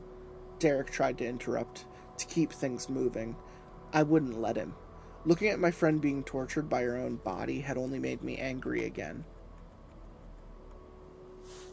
No, what do you mean she's natural? I shouted at him, curiosity about the conversation getting the better of me. Derek spoke as Albert smugly grinned in the background. Cat, we can do things. It doesn't just end with an extended life. We can manipulate some of the people and things that pass through here. That's why I was able to give Prudence the way to get Lila back. It's why those things listen to me. Derek pointed at Albert before continuing. He gave that cult the ability to burn the whole floor with their minds. Of course. And I gave the residents that died new life as the Kets. It was them. Since he left to stay down here, he's been messing around with anyone and anything he could get his hands on. I've tried to stop it over the years, but I don't always manage. Those people you dealt with on the floor below the basement, they were all his failed experiments. Those poor people were once residents upstairs that ended up here by mistake. 50 years worth. No wonder they're screaming. Yeah, life must suck. Jesus Christ. Albert couldn't let him continue. He was bursting with the need to gloat. I wouldn't say they failed. They're all beautifully grim. I thought you were a fan of giving things new life, little brother. What? There was little to no feeling in his voice. His sharp tone and dusty suit made him almost like a caricatured amalgamation of every Disney villain recorded. Except, in Disney films, the villains didn't always win, and looking at Essie writhing in pain on the floor of not her doorway, Albert had won already. Oh. Derek stayed silent. I could see he felt guilty for even being associated. He just looked at me in desperation. I tried to fathom what they were saying. So, Jamie was unnatural. I asked timidly, taking in the inference that his monster form had been nothing more than a byproduct of Derek's power. Just another twisted experiment, like the mangled people whose screams rang out in my ears. I wondered if he felt any pain like they did. He definitely did, Kat. Like, a lot. Yeah, I think every time he cried and said your name before his eyes would go black. Yeah. Yep, excruciating. Albert erupted into laughter and once again clapped mockingly. There's that intelligence I liked about you when we first met. It's in there, girl. Now you get it. Can you explain to me where your little friend came from? His words were patronizing, but he couldn't hide his curiosity. He took another few steps towards Ellie as Derek stood bravely in front of her. It's not often I find one I'm unaware of. I don't know how I've missed her, especially when she was able to do so much damage to my other creations. You should have seen what she did to the one of the pair that inhabit the lift. I have to have her. Ellie reached a claw hand forward and pushed Derek aside with such force that he was taken off his feet. She hissed, just as she had with the rat creatures and the mangled people, and Albert winced, but stayed stoic as his face filled with joy. You're mean, she shouted at him, and my heart melted a little that she thought that those two words were fitting for the situation. If only things were as simple as they are in the mind of a 7-year-old. Derek stumbled to his feet and watched closely in awe of Ellie's blind courage. Albert once again dropped to his knees to face her, and she stood defiantly, her voids fixed on his cold eyes.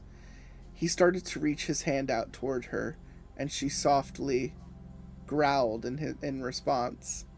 No. I screamed. Visions of her disintegrating in front of my eyes filled my mind. I couldn't let him touch her. I started to run towards them, but Derek grabbed me and held me in place as he whispered into my muffled ear. He won't hurt her, but he will hurt you. I looked at his stumped hand and listened. Despite my discomfort, I thought back to the article about Albert's son's death, and for the first time I wasn't sure if I trusted Derek. How could I know for sure that he wouldn't hurt her? I was ready to jump forward and throw Ellie out of the way at any point. Albert stopped just millimeters short of Ellie's face, his fingers hovering in front of the deep black voids. His eyes were filled with wonder. The expression on his face was how I must have looked the first time I saw her, too. It isn't just you, is it, Ellie? Son of a bitch. He mused, a smile erupting across his face. There's two of you. I should have been alarmed, worried that he had realized she was a twin. I should have pondered how he knew, but at this stage, semantics were pointless. Instead, his lack of knowledge about Eddie's existence filled me with relief that he hadn't been harmed upstairs. If he had, Albert would have been so fascinated by his sister. Eddie wouldn't like you either, she said bluntly, breaking the magic in his eyes. Before I could make a single move, Derek had leapt across the room and got between them again. Let them go, Derek said calmly one more time. They don't belong down here. I'm finding it hard to believe that she didn't come from down here. And I promised that one. Albert tilted his head in my direction. A fate just like hers. He pointed at Essie, who had bloodied red tears running down her face as she squirmed on the floor.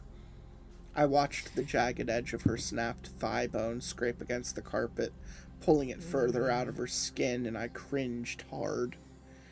Derek didn't respond to his brother, instead grabbed Ellie's clawed hand and walked her toward Essie's flat. What are you doing? Albert cried out in a condescending fashion, scrambling up from his knees and following. I couldn't bear to see him get closer. An anger bubbled inside of me, and the entire floor went dead silent. All noise was replaced by a deep mental echoing of the screams of the mangled people. I thought all of the suffering the landlord had caused, and watched as he edged towards that pure, innocent, demonic little girl, and I saw red. I sprinted at him and threw myself forward, tackling him to the floor from behind. Raising a clenched fist, I punched him hard in the face. I had never hit anyone like that before. I'd never felt the red mist that those who get angry describe, until that moment.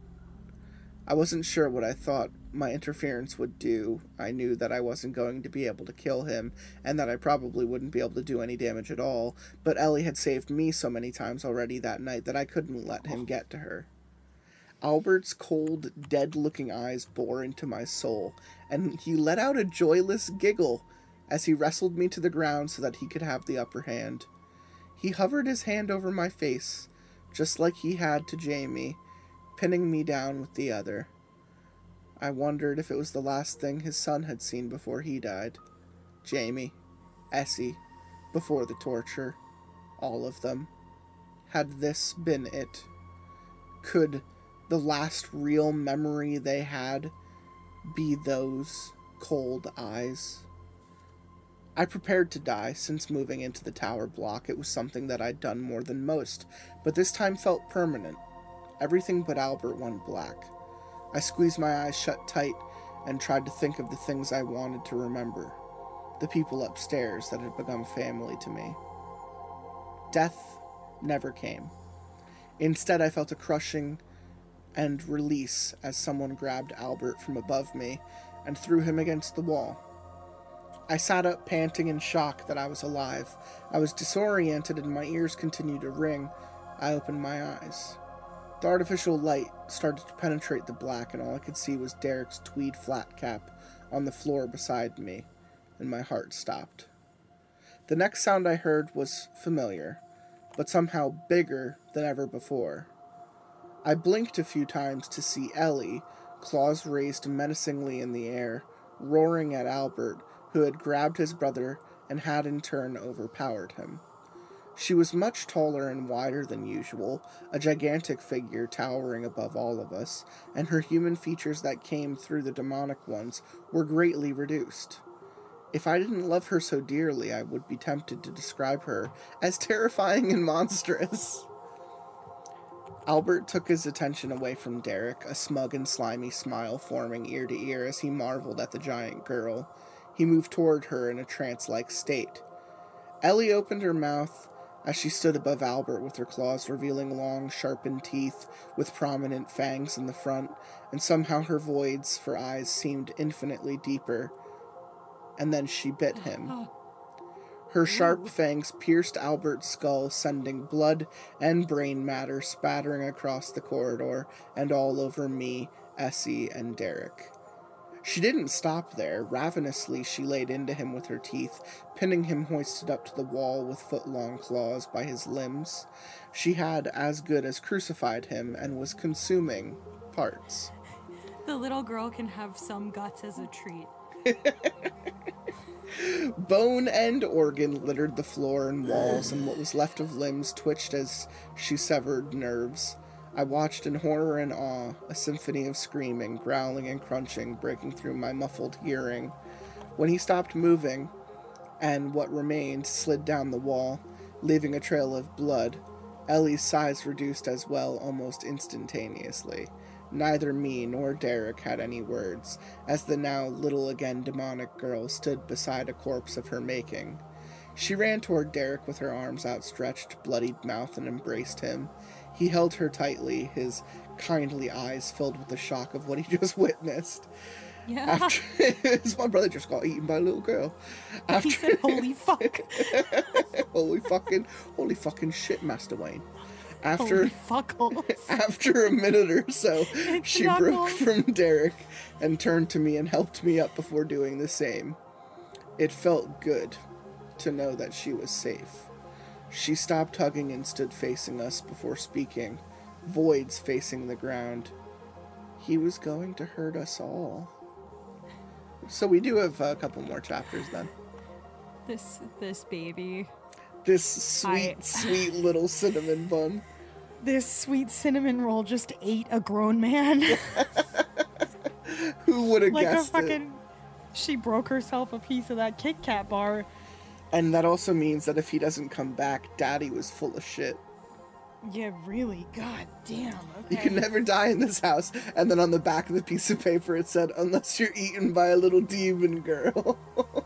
Well, you know, it could have been just referring Keith to forgot that part. lifespan. It could be lifespan, you know, like, yeah, I mean, as long as you don't do anything stupid, you'll live forever, but if somebody stabs you in the No, it said jugular, you will never die as long as you're here. Well, maybe he's still alive. Well, that's what I was actually hoping. I would love for him to be gone, but I feel like we have way too much story left for him to be just gone. Yeah, we have a little bit, yeah. We have a little bit to go through. Part 17, Never Take the Sunlight for Granted. Derek and I stared at Ellie in silence. It wasn't a stare of horror, more of sheer disbelief. I couldn't be more grateful that she had saved our lives. What remained of Albert on the floor wasn't a source of alarm. Despite his extended life, she had ripped him into enough pieces that if he survived, he couldn't speak and must have been in unbelievable pain. Just like the residents he had tortured for years. You know what? I'm gonna take that as like a finite death. Yeah, I mean, it would have been a cruel irony, and I almost half hope he hadn't truly died, as sick as that may sound. No, I hope he's still alive. I hope that's his body, and he has to just be like that He's now. just sitting there like, what the fuck? He's like, Are you okay? I asked Ellie. She had shrunken and morphed back into a smaller demonic child, something I felt a need to protect despite the fact that she clearly didn't need anyone to do so. I'm fine. She answered, her head still hung as if she were ashamed. There was a pause for a moment. Thank you, sweetheart. We'd all be dead without you. Derek chipped in, his normal, calm, and positive tone restored. Ellie lifted her head and smiled as he recognized her for the hero she was. It wasn't that I didn't feel the same, it's just that the shock was overwhelming. We need to help another friend now, honey. Do you want to grab Kat and come with me? Ellie wrapped her clawed hand in mine as I clutched Derek's blood-soaked tweed cap with the other. She looked at me with love, just like she had at the beginning of this nightmare. It's fine. God damn. This demonic child is activating my maternal instinct that I don't have. I want a demon baby. I'm like, oh, a sweet demon baby that never sleeps. Oh, that's great. She eats people. Kind of does sound like a cat. Yeah, well, you know, it's not too far off from my cat. No. The cold atmosphere of the floors below that we stood in had been reduced to a pile on the ground, just like Albert. We walked towards flat -51. Every step felt wobbly, like those few steps after a really spinny ride at the fair. I struggled to put one foot in front of the other. Derek dropped to where Essie lay squirming and put a gentle hand over her chest, carefully avoiding the splintered rib bones that stuck out. I'm so sorry, he said to her as he shut his eyes, leaned down, and kissed her bloodied forehead. The shards of bone that decorated her entire body started to move and rearrange. She squealed in pain as her skin started to cauterize over newly repositioned bone and innards. Her twisted limbs started to resemble something human again. I felt tears rolling down my face. Once she was as close to her usual self as she was going to get, Derek took a step back as she opened her eyes that had returned to the hollowed sockets and looked directly at me. Essie was blind. She had always been blind, but she knew that I was there.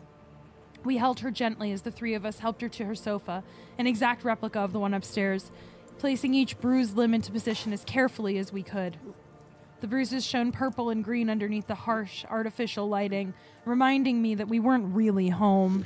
Cat. She struggled to speak. Her jaw hadn't quite relocated the whole way. I knew what she wanted, though.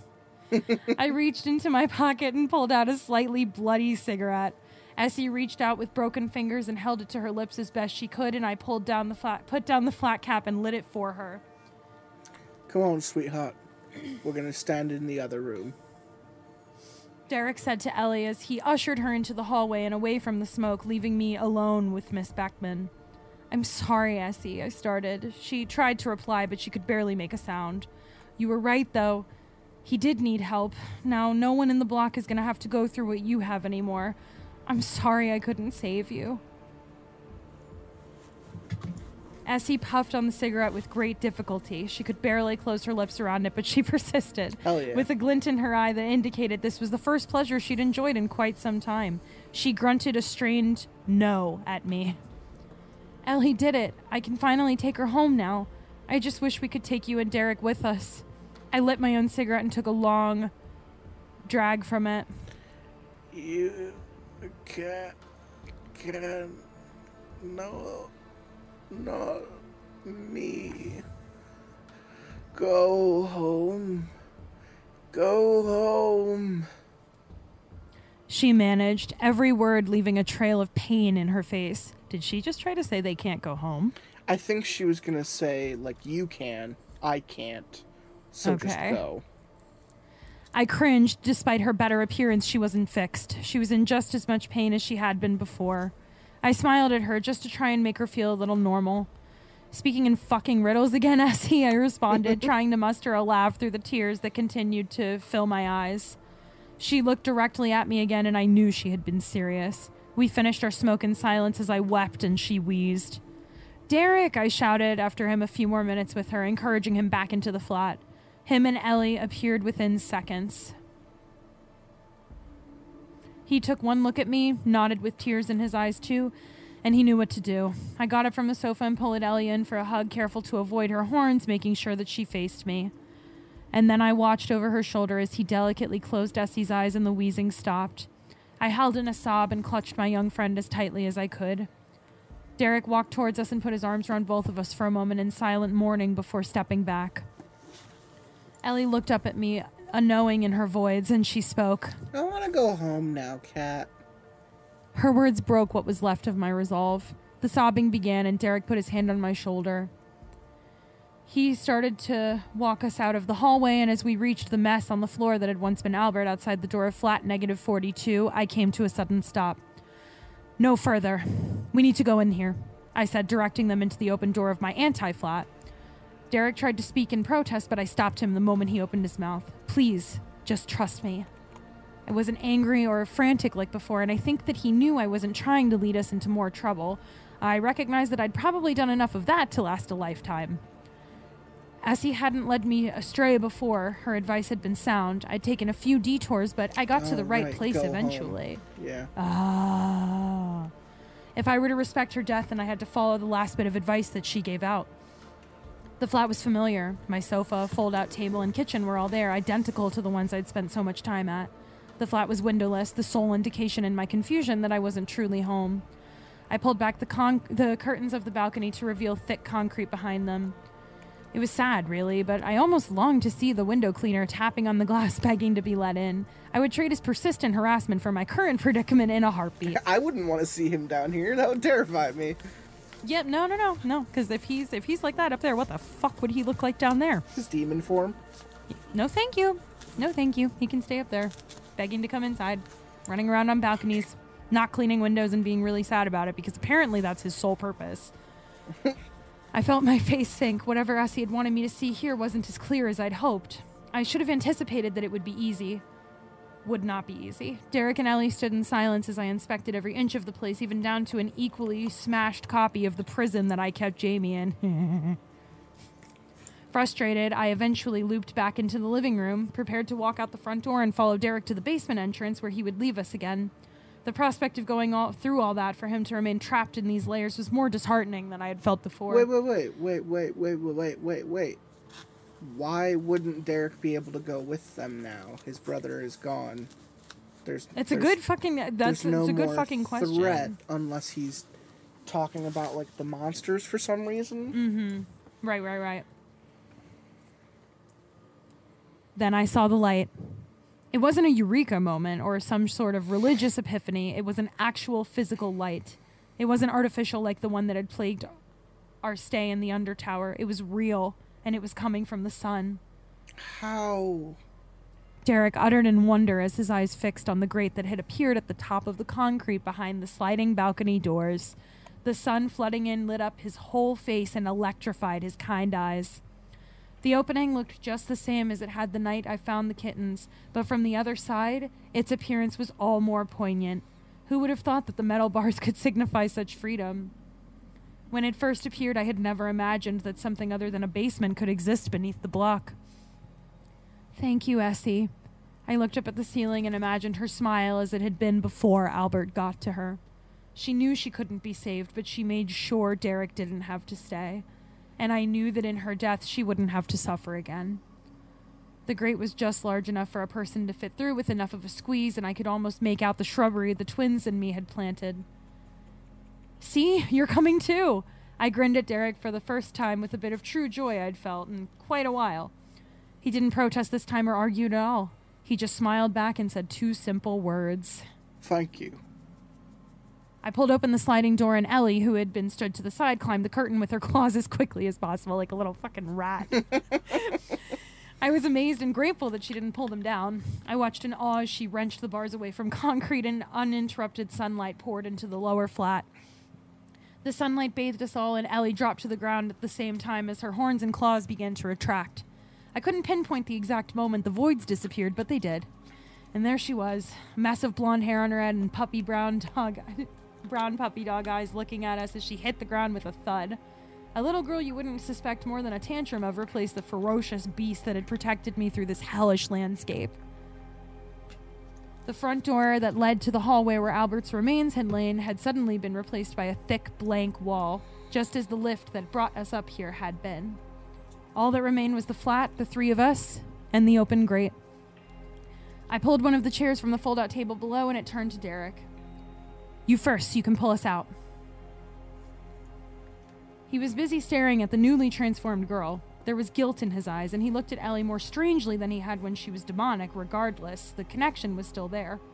I handed him the flat cap still soaked in blood, and he placed it onto his head with a genuine smile. Could I use think a wash. I was about to say I might have rinsed it first. He looked himself again with it in place, and he took a step onto the chair. Before climbing out, he turned to us and winked. He wriggled through the grate with some difficulty and reached his hands back through. I watched Ellie's tiny, clawless hand clutch his fingerless one as he hoisted her through the gap. Left alone in the flat, I took another look at my surroundings and took a moment to consider all the pain beneath the block. I imagined a life where Ellie hadn't come with me and I was trapped for good or dead at the hands of the rat creatures. For real. As I burst through the small gap pulled by both Derek and Ellie, the bright light of sun and sensation of shrubs in my hair as I crawled through them felt like a rebirth.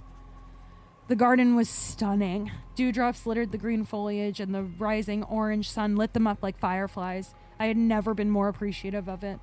Looking back at the outer edge of the building, the grate was gone, along with any indication that it had been there at all. I wondered why it had appeared in my flat down there, why I had been the person to find it both times, and I remembered what Albert had said about the building altering those who stay. I pondered if he was right, if it was possible that it had altered me already. We sat in the fresh morning air, and I knew none of it really mattered. Standing outside the grim city tower block was cathartic. Gray concrete had never looked so inviting. We were home. The scenes of carnage and destruction that I had imagined would greet us when we entered the building were nowhere to be seen. Albert had certainly cleaned up. There was no kitten leg or creatures or even evidence of a kerfuffle. It made me all the more nervous. I had no idea who had been hurt. I forgot someone was hurt. Oh, God. The slow trudge to Ellie's floor was painful. My limbs all ached and the ringing in my ears continued. Still, I was just so glad to be getting her home. I couldn't wait to see Terry's face when she returned her daughter home safely. Ellie may have looked a mess, but she was alive and well, and it was the best I could ask for given the circumstances. I wish I could say that Terry greeted us with joy. I really do wish I could. Instead, her face was sullen. The dark circles that sat like tattoos looked deeper than before. The skin around her eyes was puffed up and swollen with tears. When she spotted Ellie, she fell to her knees with relief. I hoped that her face would brighten, but it didn't. Where is he? Oh, God. She sobbed, grabbing hold of Ellie and clutching her as tightly as she could. Where's my son? My heart dropped to my stomach. I'd made a sea of bad decisions in my time, but this, if this was what Albert had meant, was the worst consequence I could have imagined. I tried to find the words, but I couldn't. I'd never seen a person look quite so broken. The pain and the screams of the mangled people wasn't a patch on Terry's sobbing. Is that blood? Is that his blood? She asked, gesturing to our clothes and hair while struggling to speak. I had been complacent. If the creatures had overpowered Eddie, if they had won, then maybe there wasn't enough of him left over for Albert to see that he was like his sister. I shouldn't have written off the possibility like I did. Sorry. There's no way. Sad. There's no way it was Eddie. Please, for the love. It's like, why would Ellie be able to kick their asses so fast and he wouldn't? Yeah. Unless she fucked up the one of them so bad that it died and then the other one got stronger. I didn't think about that. Because he did say she fucked up one of them. Yeah. Derek stepped forward and put his hands on Terry's shoulders. She winced, and I remembered the lockdown situation, the only grounding in reality that I'd felt since returning to the upper layers of the block. She looked him in the eyes. I don't know if you remember me, Terry. You were very small the last time we met, but I remember your parents. His kindly eyes had locked with hers as she melted and collapsed into him, wailing and gasping for air. Together we walked her to the sofa, not unlike how we had Essie not long before. I'd never known Terry's flat to be so quiet. Eddie was always playing. He was always so loud. And he always came home. Ellie was the absconder. It's why I found it easy to convince myself that Eddie was playing in his room, disrupting Terry's sleep like normal as we navigated the layers below. In all honesty, I think I was just trying to convince myself I couldn't possibly be responsible for the death of a child. Logically, I always knew that with his sister gone for so long that he'd go looking. I really hoped we would get home in time, that he could hold his own. I don't know, anything but this. I had buried my worries. Terry couldn't breathe properly through thick, heavy sobs. The noise muffled my already fucked up ears. Derek sat with his arms around her while Ellie nuzzled into his other side and I sat opposite, blood-soaked, devastated, and alone. Knock, knock, knock. I fucking knew it. Thank fucking God, she's just playing. Whoever this is playing with us. The tapping on the door brought all conversation, sobbing and brooding to a stop. Terry sprinted to the door, hope in her eyes, and as it opened, she wailed in joy. Get off me, Mom. Where's Ellie? The familiar voice of the young boy jolted me back into the room, and I turned to see Eddie, accompanied by none other than Mr. Prentice. Fuck yeah, Yes. Mr. Prentice. Fuck yeah, Mr. Prentice. Eddie spotted his sister on the sofa and ran towards the three of us. Whoa, where did all the blood come from? Cool. He shouted. There were a few cuts and bruises covering his limbs, but he seemed mostly unharmed. His excitement was enough to tell me that he was okay. Derek stared at him in disbelief, not unlike how he had at Ellie upon their first meeting. I turned and walked towards the door to where Terry and Mr. Prentice were speaking. Mr. Prentice wobbled slightly as he kept himself propped up with his cane.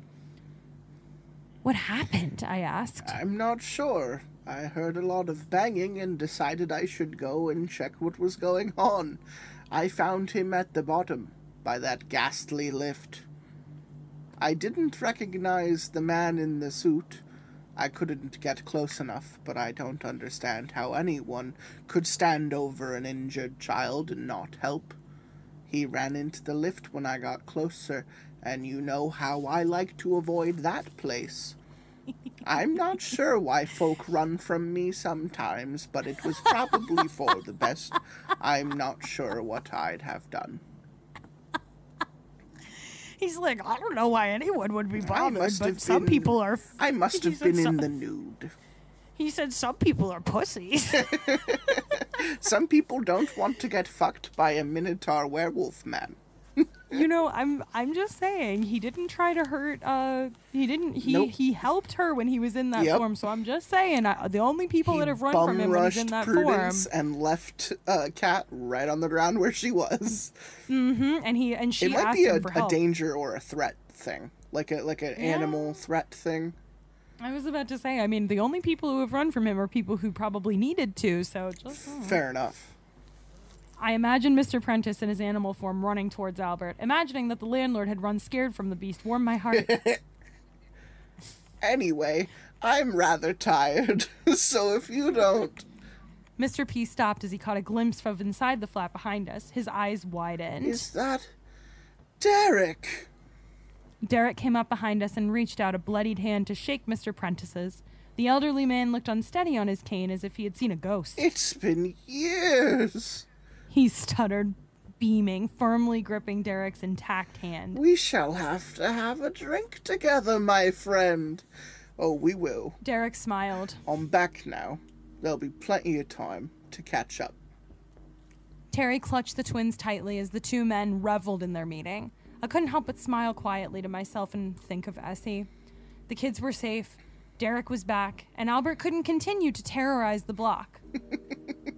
And yet again, Mr. Prentice had proved himself the real MVP. It's true. Fucking A, Mr. Prentice. Mr. Prentice is literally the MVP. I think that Ellie and Mr. Prentice are the two MVPs of like the building, apparently. It's like Derek is clearly meant to be like this like guardian angel presence, right?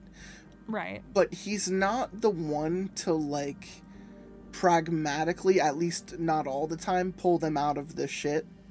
Right, exactly. It's like Angela, yes, and the people on floor 9, right? I think Angela is the single scariest thing that has happened in this story. I'd have to agree. Actually, I really didn't like that part. I did not care for that. I will be thinking about this tonight. I am going to be when I lay in bed, I'm going to refuse to take the stairs tomorrow on my way down from my apartment to go to work. I am going to have to close all of my closet doors. I'm like, the lights are staying on. It's like, so creepy. Where are we at? Okay, we left Terry and the kids to finally have some family time. Ellie hugged Derek so tightly as we left, I thought she might crush him. We walked back to the 7th floor where mine and Mr. P's flats were. It should have been a victory walk, but I couldn't shake the feeling that everything wasn't entirely over. My feeling was confirmed once the door to flat 48 closed behind Mr. Prentice and Derek looked at me gravely. There's a few more things you need to know, Kat. Can you get cleaned up and meet me in the garden? It's gonna be like an ending thing, though.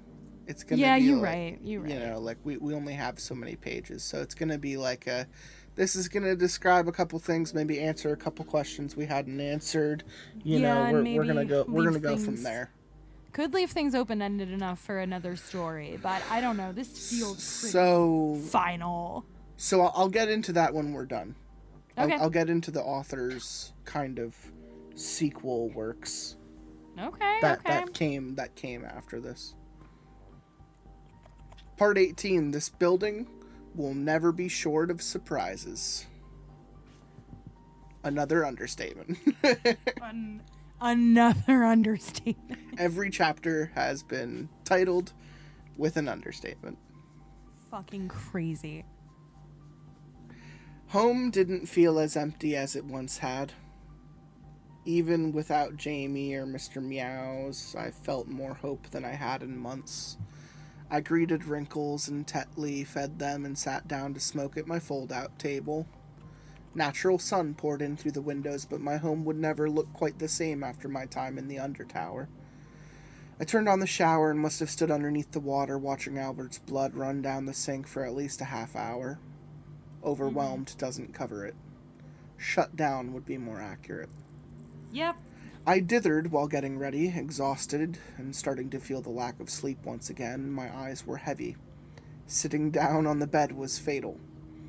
I woke up a few hours later, worried that I'd left Derek waiting, which you probably just said. What the fuck is taking her so long?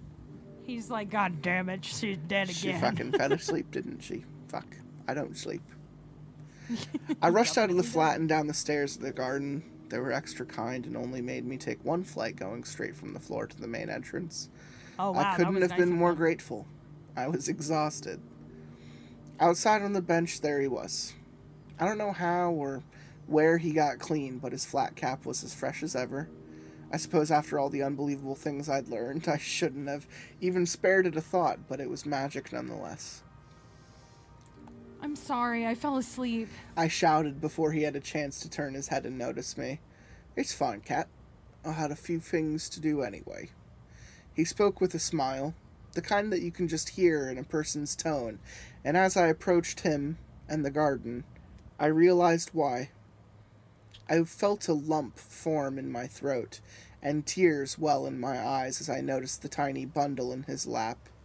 It was bald, wrinkly, and had exactly 3 legs.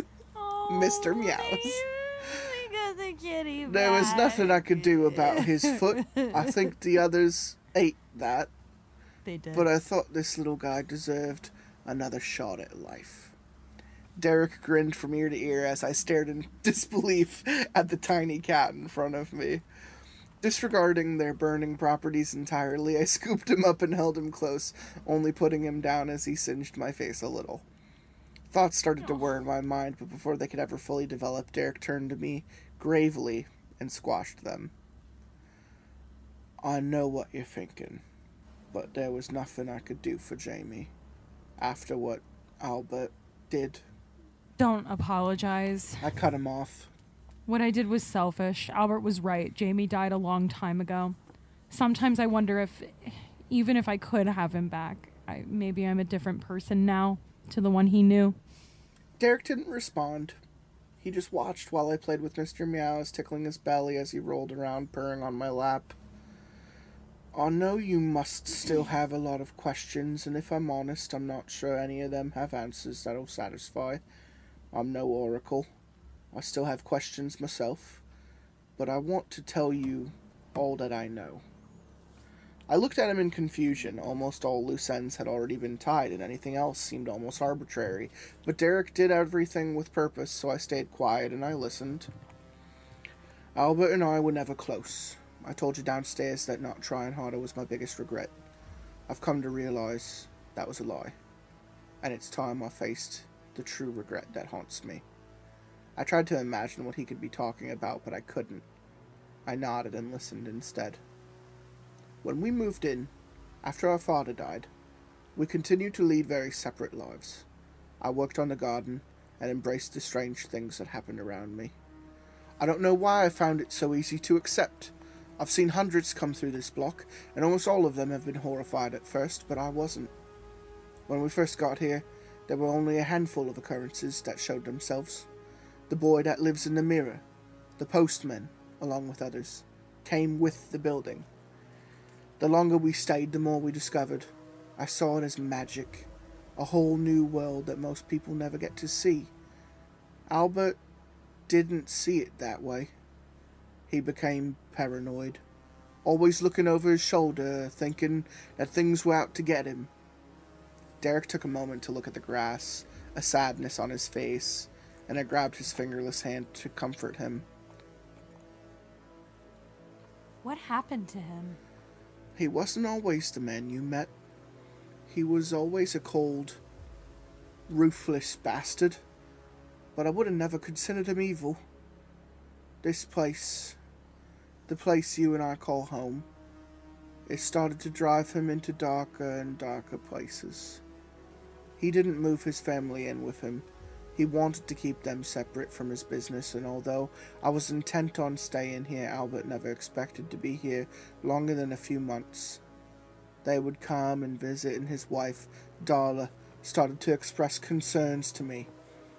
She would come by my flat after visiting him, leaving their son with him to spend some time together while she claimed she was shopping in the city. She said he seemed frightened and angry. She was worried that he was losing his mind. Tears started to roll from his kindly eyes. Derek had always seemed so wholly good, such a wonderful person, that it was hard to consider him mourning someone like Albert, but no one chooses the family they're born into. And I don't believe that anyone is entirely good or bad. Having feelings for an awful person couldn't take away from his spirit. What did you do? This is exactly it, Kat. I didn't do anything. I dismissed Darla entirely, and I wrapped up in my own world of discovery. I wrote him off, under the assumption he wouldn't have listened to me anyway. Albert got worse. Darla got more worried. Eventually, he stopped answering the door. Mental health services were terrible in those days. There wasn't a great deal we could do. Albert controlled his money, and Darla couldn't get her hands on it to pay for care. If I hadn't ignored it then, maybe. His son would be alive? I wish it were that simple, he answered and paused for a moment. We sat in silence, just holding hands for a few minutes until he spoke again. I need to show you. It's the only way you'll understand. He gestured to Mr. Meow. Let's take him home. We took the stairs, skipping a few floors as we went before reaching the door to my flat, the real one, without the minus symbol in front. It was the first time that Derek had been inside since I moved in, and it felt good to be in a room with him while not in a state of imminent crisis. The kittens were pleased to be reunited and were quickly cuddled in a heap on the sofa. Mr. Meow's return brought me more joy than I thought possible. I retrieved the chair that I'd used to prop up Jamie's prison and made tea before we sat together at a fold-out table. What do you need to show me? He didn't answer me directly and instead continued to talk about his family. His name was Jonathan, my nephew. I may not have been best of friends with my brother, but I loved that boy more than life itself. He enjoyed the garden and getting dirty. He wasn't like Albert or our father. He was a worker, like me. I smiled. It was nice to imagine someone taking after Derek. He sounds wonderful. He was. He was only 19 years old when he died. No life at all. Especially when you consider how many years me and his father have lived for. He had just started his own business, had a fiancée, and even in the worst of times, he didn't give up on his dad. It broke his heart when my brother stopped answering the door.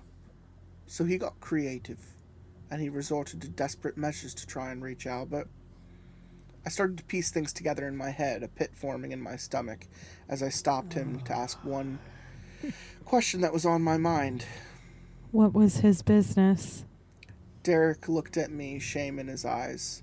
He knew that he would have to say it out loud and confirm what I already knew. He was a window cleaner.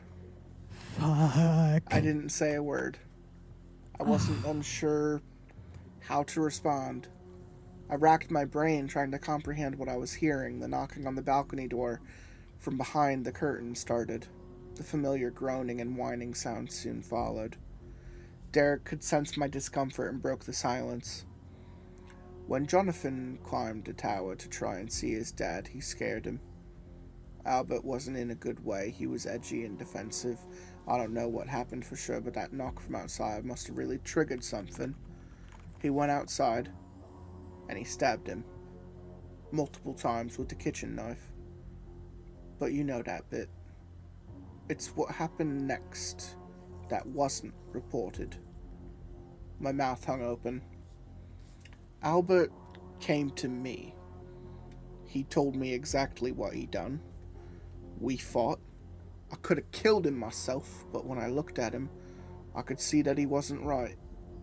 It was in his eyes, Kat. He wasn't my brother anymore.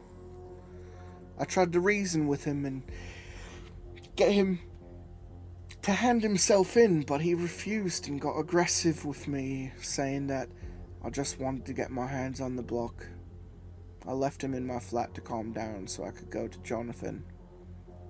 The window cleaner continued to scratch on the balcony door, his whines accompanying Derek's tale. He was out there, on the balcony. He was dead. One look at him, and I knew no ambulance could help him anymore. I sat with him for an eternity, trying to work out what to do. I should have called the police, but I couldn't bring myself to shot my own brother. There was no hope for Jonathan, but I thought I could help Albert. I was wrong.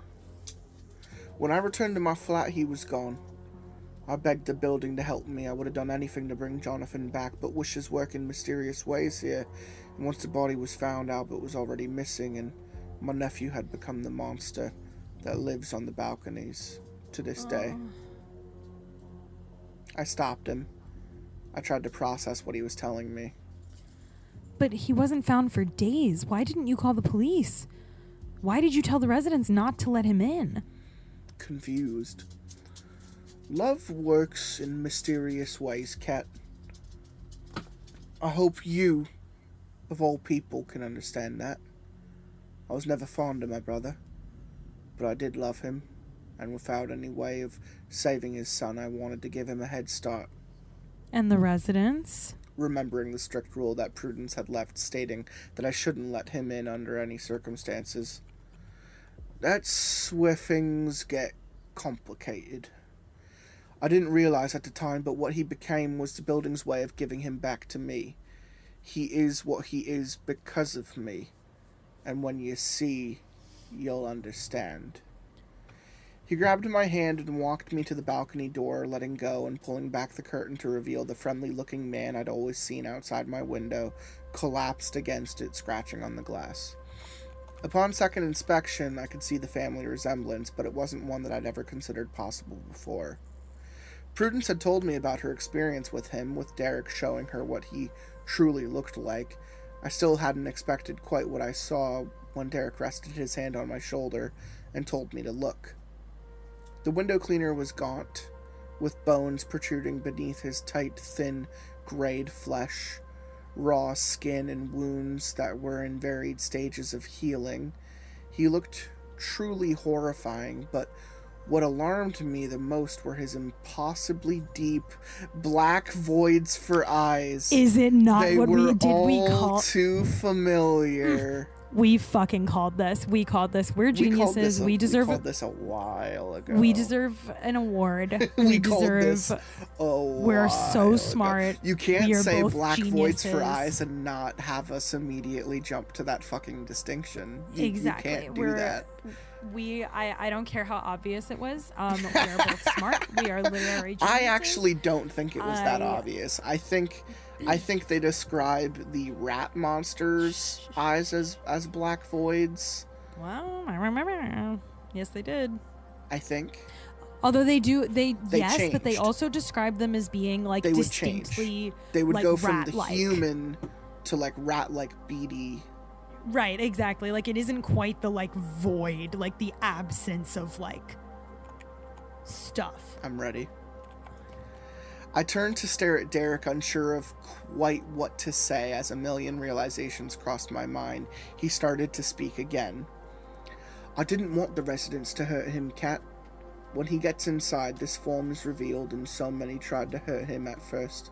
I found myself constantly telling people to ignore the friendly window cleaner in the hope that he would be safe from their fear of the unknown. I'd seen Albert's reaction to anything remotely different, and I couldn't bear Jonathan to face the same from the entire block. It was safer to leave him out here. After all, only someone who sees the good in everyone would let him in and accept him. And those people are 1 in a million. Derek half smiled knowingly. Terry. Finally realizing who the twins' fathers was. How did she, like... Okay, She just saw him as a nice guy who wanted to come I was inside. about to say, I mean, I guess, like, Makes if he me doesn't... so sad. Like, if he comes in and he, like, just looks terrible, but he doesn't do anything, and she's like, here's a cup of tea. Like, and they just vibe together, I mean, you know what? Good for her. I don't think that he's really my type, but I can't knock it, honestly. Considering what I would smash is like in what's Mr. Prentice's flat number is in down the hall. I guess I can't shit on Terry for this one. I'm just sad. I'm sad that like Albert at his time like knew that might have been his grandkid. That's probably and that part there's of why. nothing like, you know, he was like a second away from making that distinction. Oh yeah. Well, I'm glad his grandkid ate him. Fuck him. Circle of life. He deserves it. He killed his son. His grandson killed his granddaughter. Killed him back. I didn't know about them. Albert had me trapped below by the time Terry was in school, but the second I saw Ellie with you in that stairwell, I knew that she was family. When I realized that Jonathan's new form was a direct result of my actions, I started to come to terms with the power that this place had given me. I embraced it. I used it. I used it to hide Jonathan from his father, who I discovered had fled to the sealed floors not long after the murder. He never knew what became of his son. That shielding must have transferred when the twins were born. It was why he didn't know they existed. Once Albert had discovered his power, along with all the issues and the isolation he drove himself into, it just twisted him up into the man you knew him as. He made it his mission to know all the special residents, but he never saw Jonathan again. Why are you telling me this?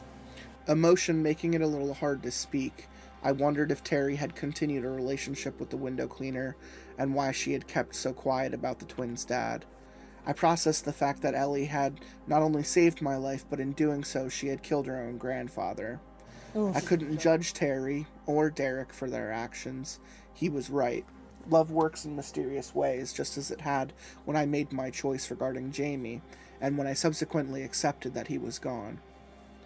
I'm showing you because I think you'll understand, and because I don't want you to spend your life riddled with guilt for Jamie. We all make mistakes. Mine was a big one, but out of it came 2 of the purest creatures to walk this earth, and for that, I'm grateful. Oh. He smiled again, and as he thought of Ellie and Eddie, he looked me dead in the eyes and spoke again. It's Tom, I corrected my wrongdoings. Solemnly, he walked towards the doors and slid them open, coming face to face with the monstrous shell of a man holding a squeegee.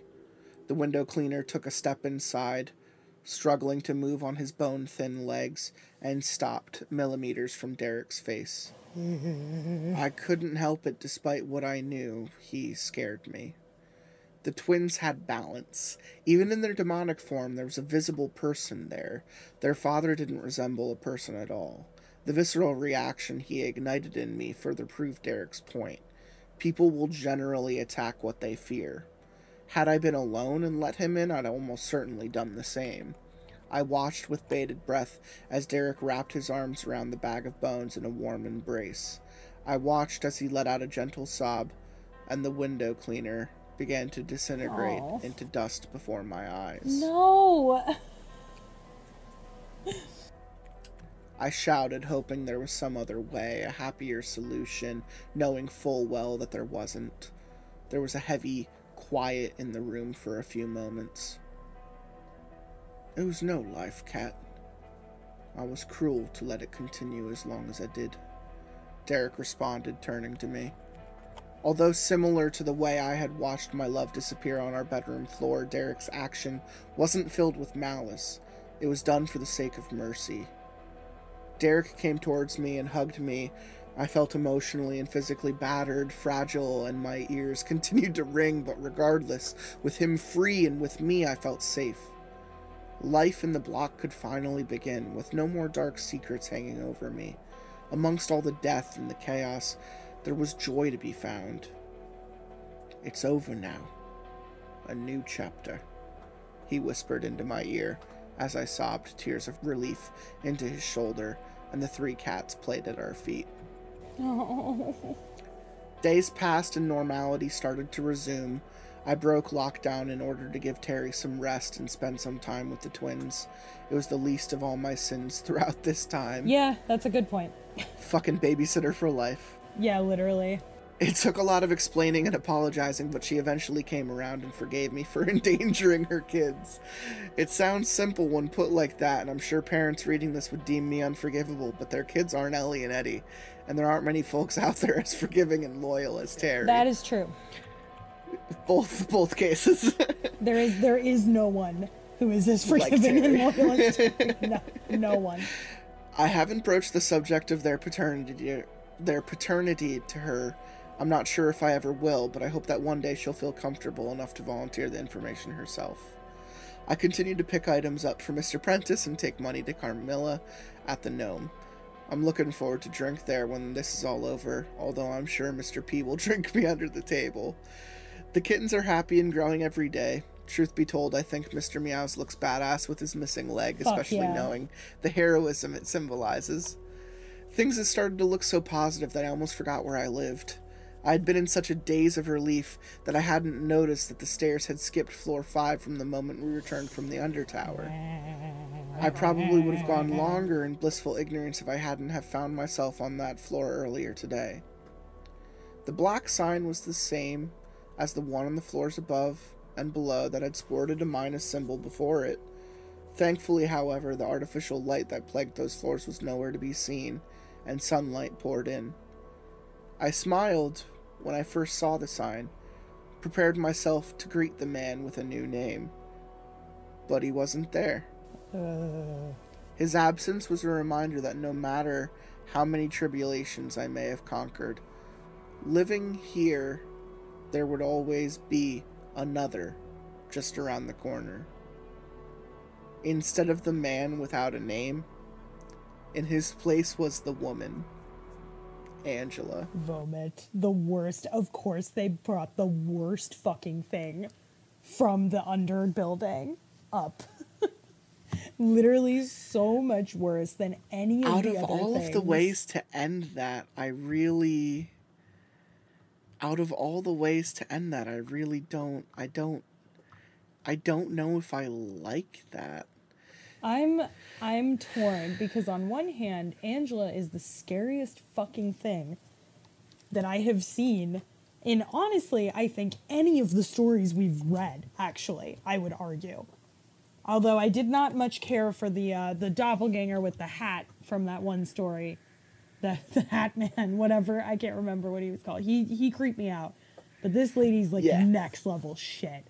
Like, I think that she's even creepier than like the demons and like the fucking whistling bitches and whatever else is out there. To like every great like sci-fi trope. Right. Like the thing that stares, the thing that doesn't move, the unblinking watching thing, the alien in nature, the unnatural in nature, and then when it does move, it breaks everything in your psyche that you've come to understand about it.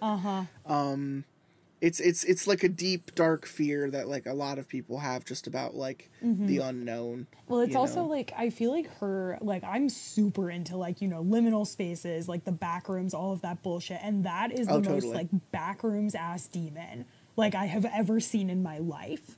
Oh, yeah, like, you're wandering around down there, you turn a corner, and you're not supposed to look at this one chick. Yeah, and she's just sitting there. Totally. And it's like, yeah, it's also the fact that clearly she has like a grief motivation, which means that she's even more irrational. Yeah, she's not able to be reasoned with. No, not at all. Not at all. The end of the story is almost grim. It is grim, especially because Angela was so fucking scary and she was very clearly targeting the kid. But does her... So Derek is now the owner. Yeah, he's vibing. He's good now. So apparently Ava really is super, like, chomped up. Maybe he brought her up as, like, a kind of way to assuage her. Maybe. Or maybe... And maybe...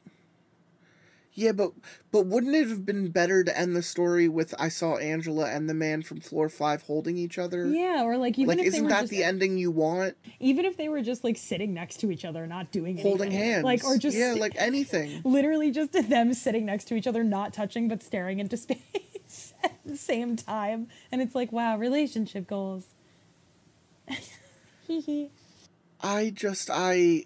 Yeah, I honestly don't love it as an ending. There's something about that ending that feels very wrong. The way like a Junji Ito story would end, where you just have that pit in your stomach where you're like, that wasn't happy despite it being over. Right. I don't know. I think like I think that it's because of the way that it was going. It feels like kind of a gotcha, Like, because we were kind of going towards, like, as much of a happily ever after as this story Are you saying that we're watching Sinister and you just last minute beguiled me? Yes, that's exactly what I think happened. I see you, Bagul. Fuck you. That shit's so stupid. Right? But I don't hate it because the story has been so fucking good up to this point that I am willing to forgive this. I think that I don't hate it. I don't like hate it though. It's not what I expected, and right off the bat I have to say that for us calling a lot of how the story progressed, I like that it ended with something I didn't expect. But here's what I wanted to stop you from talking about earlier. If we're getting into the other stuff that this author has written, she's written all of her stuff, at least I think it's a she, in the universe of this story. Right, okay. So if you click on that link that's at the bottom, it does show you the other things that they've written. And the first sequel to this is Carmilla's story, which is the chick who works at the bar. At the bar, right. Who serves Mr. Prentice. Then there's someone named Dana, who's a dentist for monsters. Right. And then at the bottom it says Elle's story, and I'm not sure if that's Ellie, just Ellie or someone else. And then the last person is named Amelia. Okay. Which is even more different. So like I wonder if they connect to one another like later. Like we have like Carmilla is mentioned previously, right. But so it maybe seems Dana like is mentioned in Carmilla's, and story, maybe Elle's is mentioned in Dana's. Exactly. It's all women. I'll tell you what, if it's a dude writing this, it's like the high key one of the best men like writing women I've seen ever. I really can't say. I'm reading some of the notes and it does sound like a woman. Yeah, it's hard to let's stereotype. It's so funny because I'm like, yeah, I'm a feminist, and then I'm like, this has to be a woman There's no way a man could do this. But we're just going off of everything we've read before on the show. It's been so many years. I think we're allowed to make those assumptions. It's true. And I mean, honestly, like, I honestly have really fucking enjoyed this. I would not mind reading. I would absolutely not mind reading the rest of Pickled Gnome's stuff. Yeah, exactly. Or, like, and I mean, honestly, even if we don't, like... get back to it immediately. Yeah, sorry, I'm skimming the comments actually real quick. That's what I was doing. Next direct continuation. Okay, yeah, so that's her talking about the second part that she did eventually write. I mean, the avatar looks like a girl, so... That's what I thought, too. I mean, she posted 8 hours ago to the, 3 months ago. Hello, everyone. Answering a question in response to a third series. It would be the story of Angela and the man on floor 5. Right, exactly. A lot more exploration of Undertower, how it came to be, developments in current day that would affect future. If you just finished reading that one, she recommends Dana's stories next. Okay. As that's the most complete and intertwined with the tower block. Okay. Well, you know... I don't know. Maybe we'll just have to keep an eye. I don't know if I want to dabble in everything else that this person's done. Yeah. Just to kind of leave that out there for any of our listeners to kind of go into if they want. But maybe if we come back and visit this in some other time, I'll try to keep our series right here in mind, because what I want is some type of eventual, like what I had with Whistlers, where I have some type of eventual subconscious desire to say, what became of that? Like right. A couple years from now, you know, and then eventually find out that the author did actually continue that, because that's what happened with Whistlers. We read parts 1 and 2 in episode like 40, and then like later in episode 60 something, I found out that there was a third part. So, you know, like, it doesn't need to be congruent. And as we can tell right now, the author didn't write a third part yet. Right. Not that I can see. I'm like skimming. So where we're at, you know, it's wishful thinking to start with. It is. But hell of a fucking series. Right. And it looks like she's got a couple of other little like short stories that she just posts to NoSleep. I also found a Patreon post. It is a woman. We were correct. It's confirmed. They call it the NewToTownJAM. Jam. Well, fucking love you, babe. Thank you. Yeah, Pickled Gnome. Fuck yeah, dude. Yeah, fuck yeah, man. You're the bomb. Seriously. That was some serious shit. And with how many well-written series you and I have particularly done, like, there's only so many people on this show that I could be like, everything we read is good. And like, Cannibal Siren, Where Am I?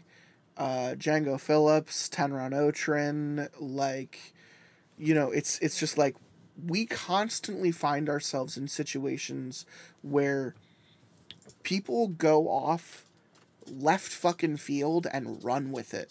And they take these like fantastic concepts and just fucking nail it. No, exactly. And like, I'm re-listening to the show right now, like I've mentioned many times. And as I get more through it, and as I approach, like, even the 100th episode, like, I'm on 80-something right now. And even as I approach the 100th episode, I find myself, like, sweating, like, apprehensively for what I wish for the, like, where I wish for this series to continue going, to constantly be upping the scales, to constantly be going in newer, more creative, more interesting places. And this series is no fucking, like, it's the best example I could think of to date, where you and I came out of nowhere and I saw just a title and I thought of you and I said, I gotta read this, and it's been sitting here for like a year. And I just said, we got to do this. It's time. And it fucking floored us. Yeah, it did, honestly. You know? Like, I really think this might be my favorite. I feel like I say this every time we do an episode. I love when we say that shit though, because we really do though. Like as I'm re-listening to the episodes, I just listened to like 77 or 78, whatever Django was on, and he literally says the same thing. And that was 77. Right. I've recorded 20 other episodes with the guy. He's been on like 30 some episodes. Mm-hmm. You know, like for him to say that not even a quarter of the way through our like tenure together, like it fills me with joy every time we say that, because there are some seriously talented people out there who deserve like all of this fucking credit. And just because we're reading it and just because we're talking about it and in some ways critiquing it and amplifying it a little bit by acting, it still leaves room for us to sit in the same position as everyone else. Exactly. To consume this media the same way anyone else is. Without a doubt. And this one was fucking... I genuinely had been looking forward to this one for a while, to the point where it was between this one and another one, which is just a little bit longer, and I looked at myself, I was like, I don't know if I could read like a fucking 7-part thing with Cannibal Siren right now. So I was just like, let me do an episode count. This would work better. This is what we're doing, and I'm glad. I am too, honestly. I'm just like, I'm really just like taken aback by like how much I enjoyed this, and also just like how well paced it is, because I always say that was 18 parts. That was 18 individual chapters. It was, 165 pages. And 165 pages in Word. I think that I read that the ratio is like, I know that it's a PDF, but it's pretty much a Word document. And that's like, it's like 1.75 published pages. So, this is like, a 300-page book, essentially. Like, in small script in a paperback, this would be. Exactly. This would be over 300 pages. Totally. Exactly. And so, and I always say, because I read a lot, like I read a shitload, and I do write myself as well. And Same.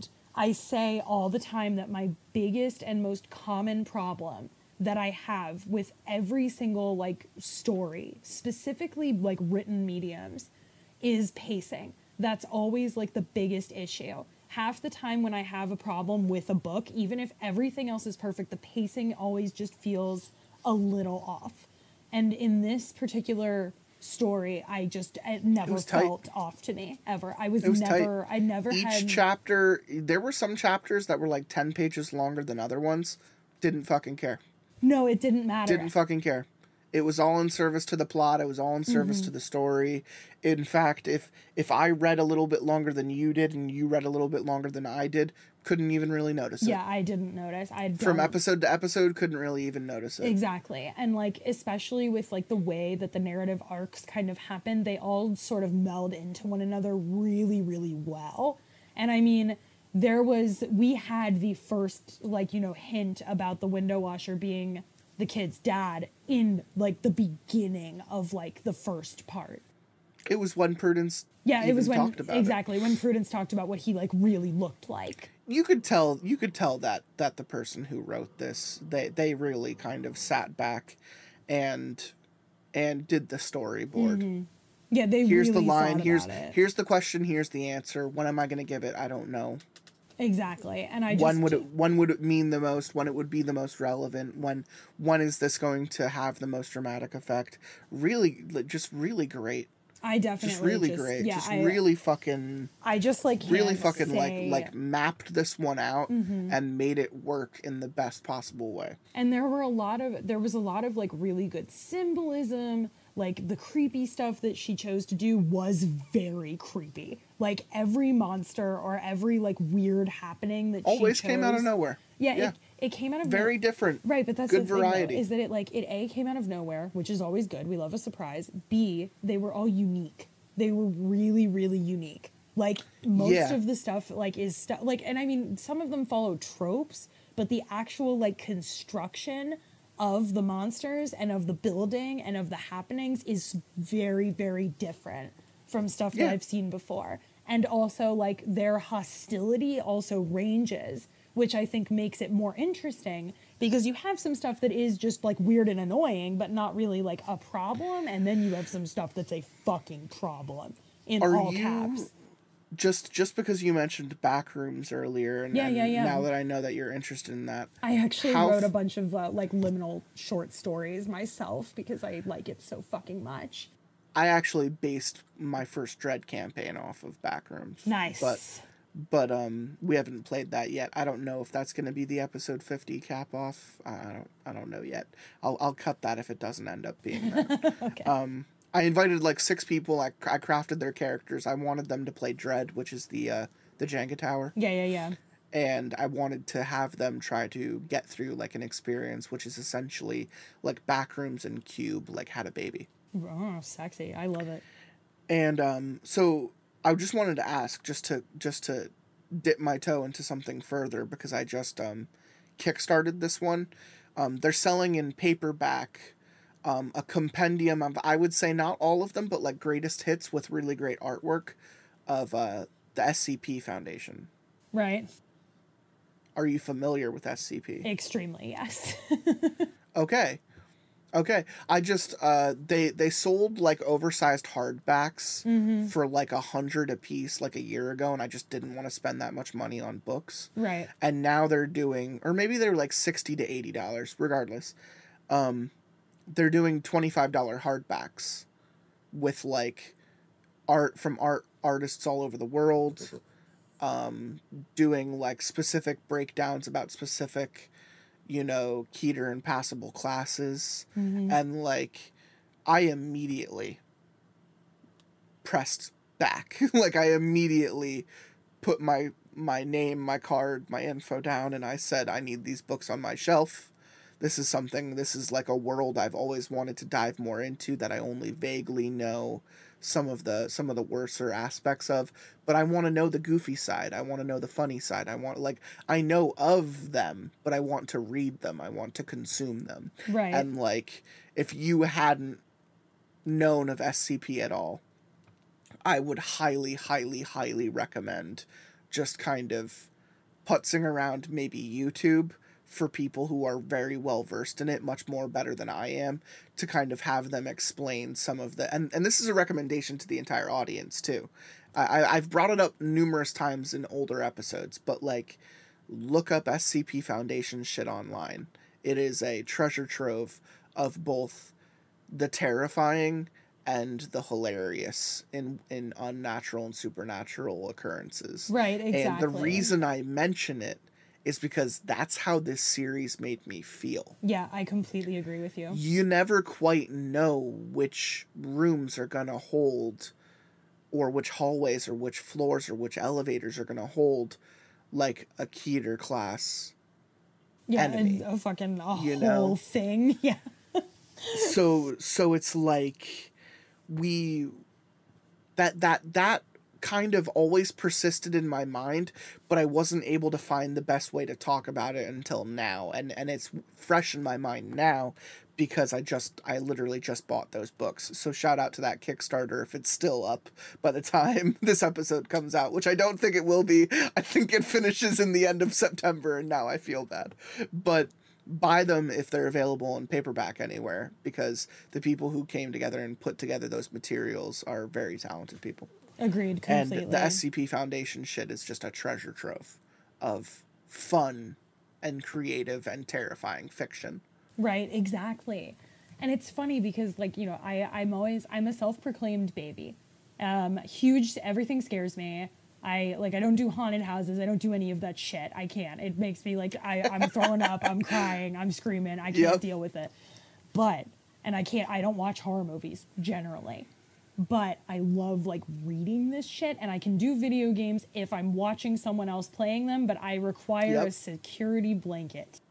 I will not do it without one. It makes me nauseous. And honestly, sometimes I take off my glasses because it's too scary. And then I can't see it, and it's I'm gonna not. have to get you for a Let's Play at some point. Oh. I'm gonna have to, like, there's gonna be a month where I lug like a 360 over to your place for man, like a 3 weekends, and we go 360. through something. A 360? I'm really scared now. There were so many good horror games. There in that, literally in that were. range, though. I'm not being sarcastic. I'll never forget my ex-boyfriend. There were so many good. I'll never forget my ex-boyfriend, who did introduce me to video games, and for that I love him very much. However, he had, shown me Mass Effect and Dragon Age, and I was like, oh, this is great and fun. He was like, I have another great and fun game. I was like, oh, goody, this is fun. We're teenagers. He said, yes, we are teenagers. We're having a sleepover. Let's play Dead Space 2. Which is up on the YouTube probably at this point now, too. I was like, that sounds kind of scary. He was like, no, it's fine. It is not fine. It was not fine. As someone who loves that series, it is not fine. I cannot, my dear listener, I cannot tell you how not fine it was. I did not even make it through like the first walking sequence. Like it didn't. Oh, no. I Nope. died. Neither did I. Died. Neither did I. Perished.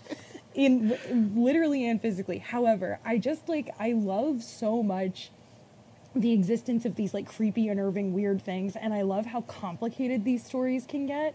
And I feel like this is like a perfect example of like the kind of layers of complication where we get so many things that are creepy and scary and upsetting and like nasty in some cases, but all of it is so fucking compelling that you're like, holy shit, that was awful. I have to know what happens. I have to know what's next, even if it's even worse. And reading is easy. You know, reading we take our time, we joke, we discuss. It's never quite the jump into the pool not knowing if it's cold or hot that movies or video games can be sometimes. It's true. So that's why we do what we do. And I'm glad we do what we do. Me too. Someone's got to do it. Unfortunately for me, I have an extremely vivid and clear imagination and the ability to conjure up very, very intense mental pictures. So I know exactly what Angela looks like, and that is going to upset me for quite some time. I keep thinking of the ugly model with the shark teeth from Junji Ito's Beautiful Woman short, where they're all like, where does she go to where does this beautiful model live? Oh, in the middle of the woods in a lake. Honestly, me too. I love that shit. Like that episode of Love, Cannibal Death, Siren, and same. that just aired. Sorry. Totally. Yeah, it was great. What's better than a lady in a lake? A lady on the stairs. Got him. Fuck. Boom. Fuck, Angela. Angela. I'm like, any final words, Cannibal Siren? I'm tempted to try to draw her, but then I will know exactly what she looks like, and I'll then have the a nightmare will be real. Right, exactly. I'll have a physical representation, and then that's going to make me vomit. So I'm not going to do that. I'm going to go to my kitchen and have some ice cream, actually.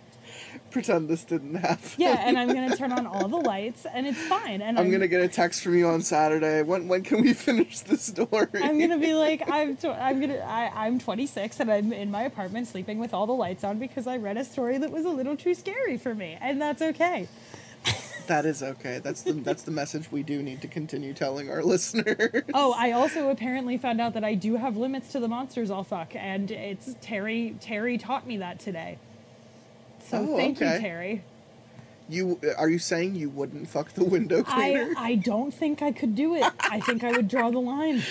We draw the line at skeletal window cleaner. With voids for eyes and like extremely sharp for eyes teeth and claws for hands. And apparently a complete disregard for personal space. Yeah. Which I don't care Always for. wants to be up in your grill. Yeah, see, and I can't do that. I need you. They got to play hard to get it first. Like that's just like Mr. Prentice. Right, he's exactly like you got to smash some stuff and like maybe run into a wall or something, and then I'm like nice, and then we're good to go. But if you're like in my face from the get-go, creeped out immediately. Sorry, homie. I'm sure he's devastated at the. Oh man. I wait till the day